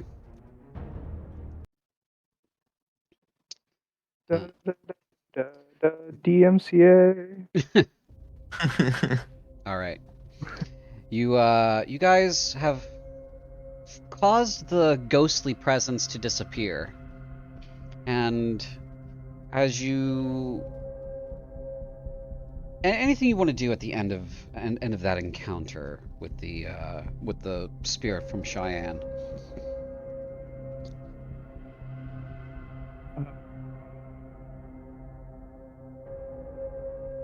Boris just kind of looks like really pale and is breathing kind of heavily. And his eyes are kind of darting around because he just had a really close brush with death, literally. Mm-hmm. Those things are common on places where people die. You cannot get close to them. Taking time bombs. Boris just kind of responds, I was gonna say that until you attacked it. Maybe next time we just run? Your Baldrick's eyes open for a corpse. I can do some rites and hopefully it'll keep it from returning. Baldrick says, I don't think that we're gonna find its corpse around here anyway. I think that one wandered very far. It seemed to believe it was still in whatever battle took its life. Would Boris be able to recognize the language, like what language it is, even though he doesn't speak it? At least I think he doesn't speak it. I don't think tongues does that. Go ahead and make a intelligence check for me. I'm good at that. Yeah. Not that good at that. It's definitely a foreigner. You're putting that together. And Baldrick is one of, he's what could be considered Kruik or Kruik adjacent. So he's for a future perspective for you, Jer, he would be considered like a Kahalian or a Fringothan or something in that area, but still one of the Kruik peoples. That ghost was from somewhere else. That's about what you got. Yeah. Where do I see my languages? Your languages are in your character sheet under attributes. So Common, Elvish, Orc, and Undercommon is what you know. Gotcha. Okay. Boris will just kind of say, thanks by the way, to everyone. And he'll just kind of go quiet for a bit. Okay. Anyone else? I think we need to get the hell out of this forest. If you need to regain your composure, just take a drink out of Daffodil's keg. If not, keep moving. Let's go. I didn't volunteer my keg for just anyone. It looks like you didn't volunteer to this mission at all with your attitude.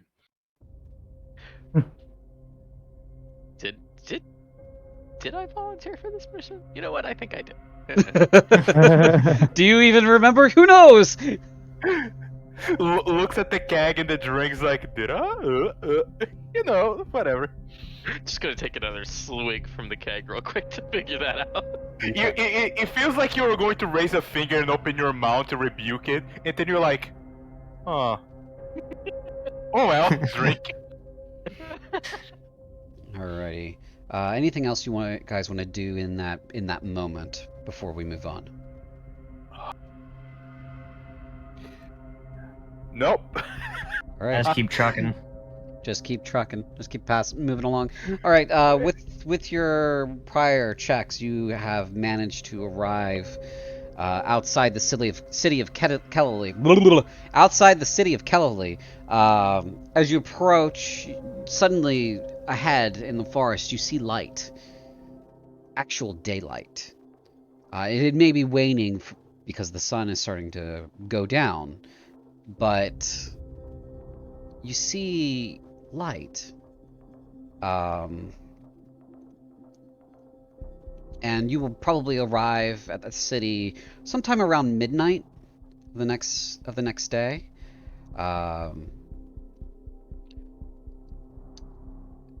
With that in mind, we have reached the conclusion of this particular episode.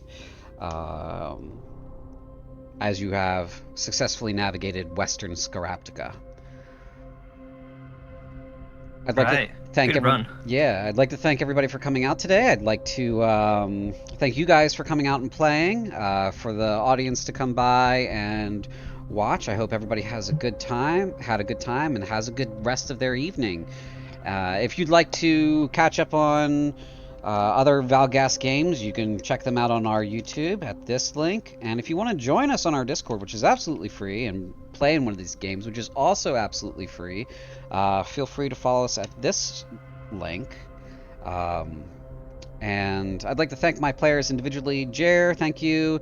Tao, thank you. Darrow, thank you for the last-minute character joiner. I appreciate that a lot. I'm sure your companions do too, because otherwise there would have been 3 of you in this one. And Tony, thank you. And if you'd like to plug your show again, feel free.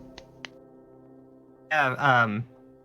Thanks again. This was great. I'm really enjoying this. If you guys get a chance, any listeners get a chance, check out our podcast. It's All Flex No Decks. Azeloth here, our GM. Played in episodes 6 and 7, I believe, and it was a great time. Our episodes only run for like about an hour, so they're quick listens if you're short on time. And yeah, check us out on any of the streaming platforms you listen to podcasts on. Great. Well, thank you, and we'll see you again for the next episode of A City's Independence on August the 6th. And that's all we have for today.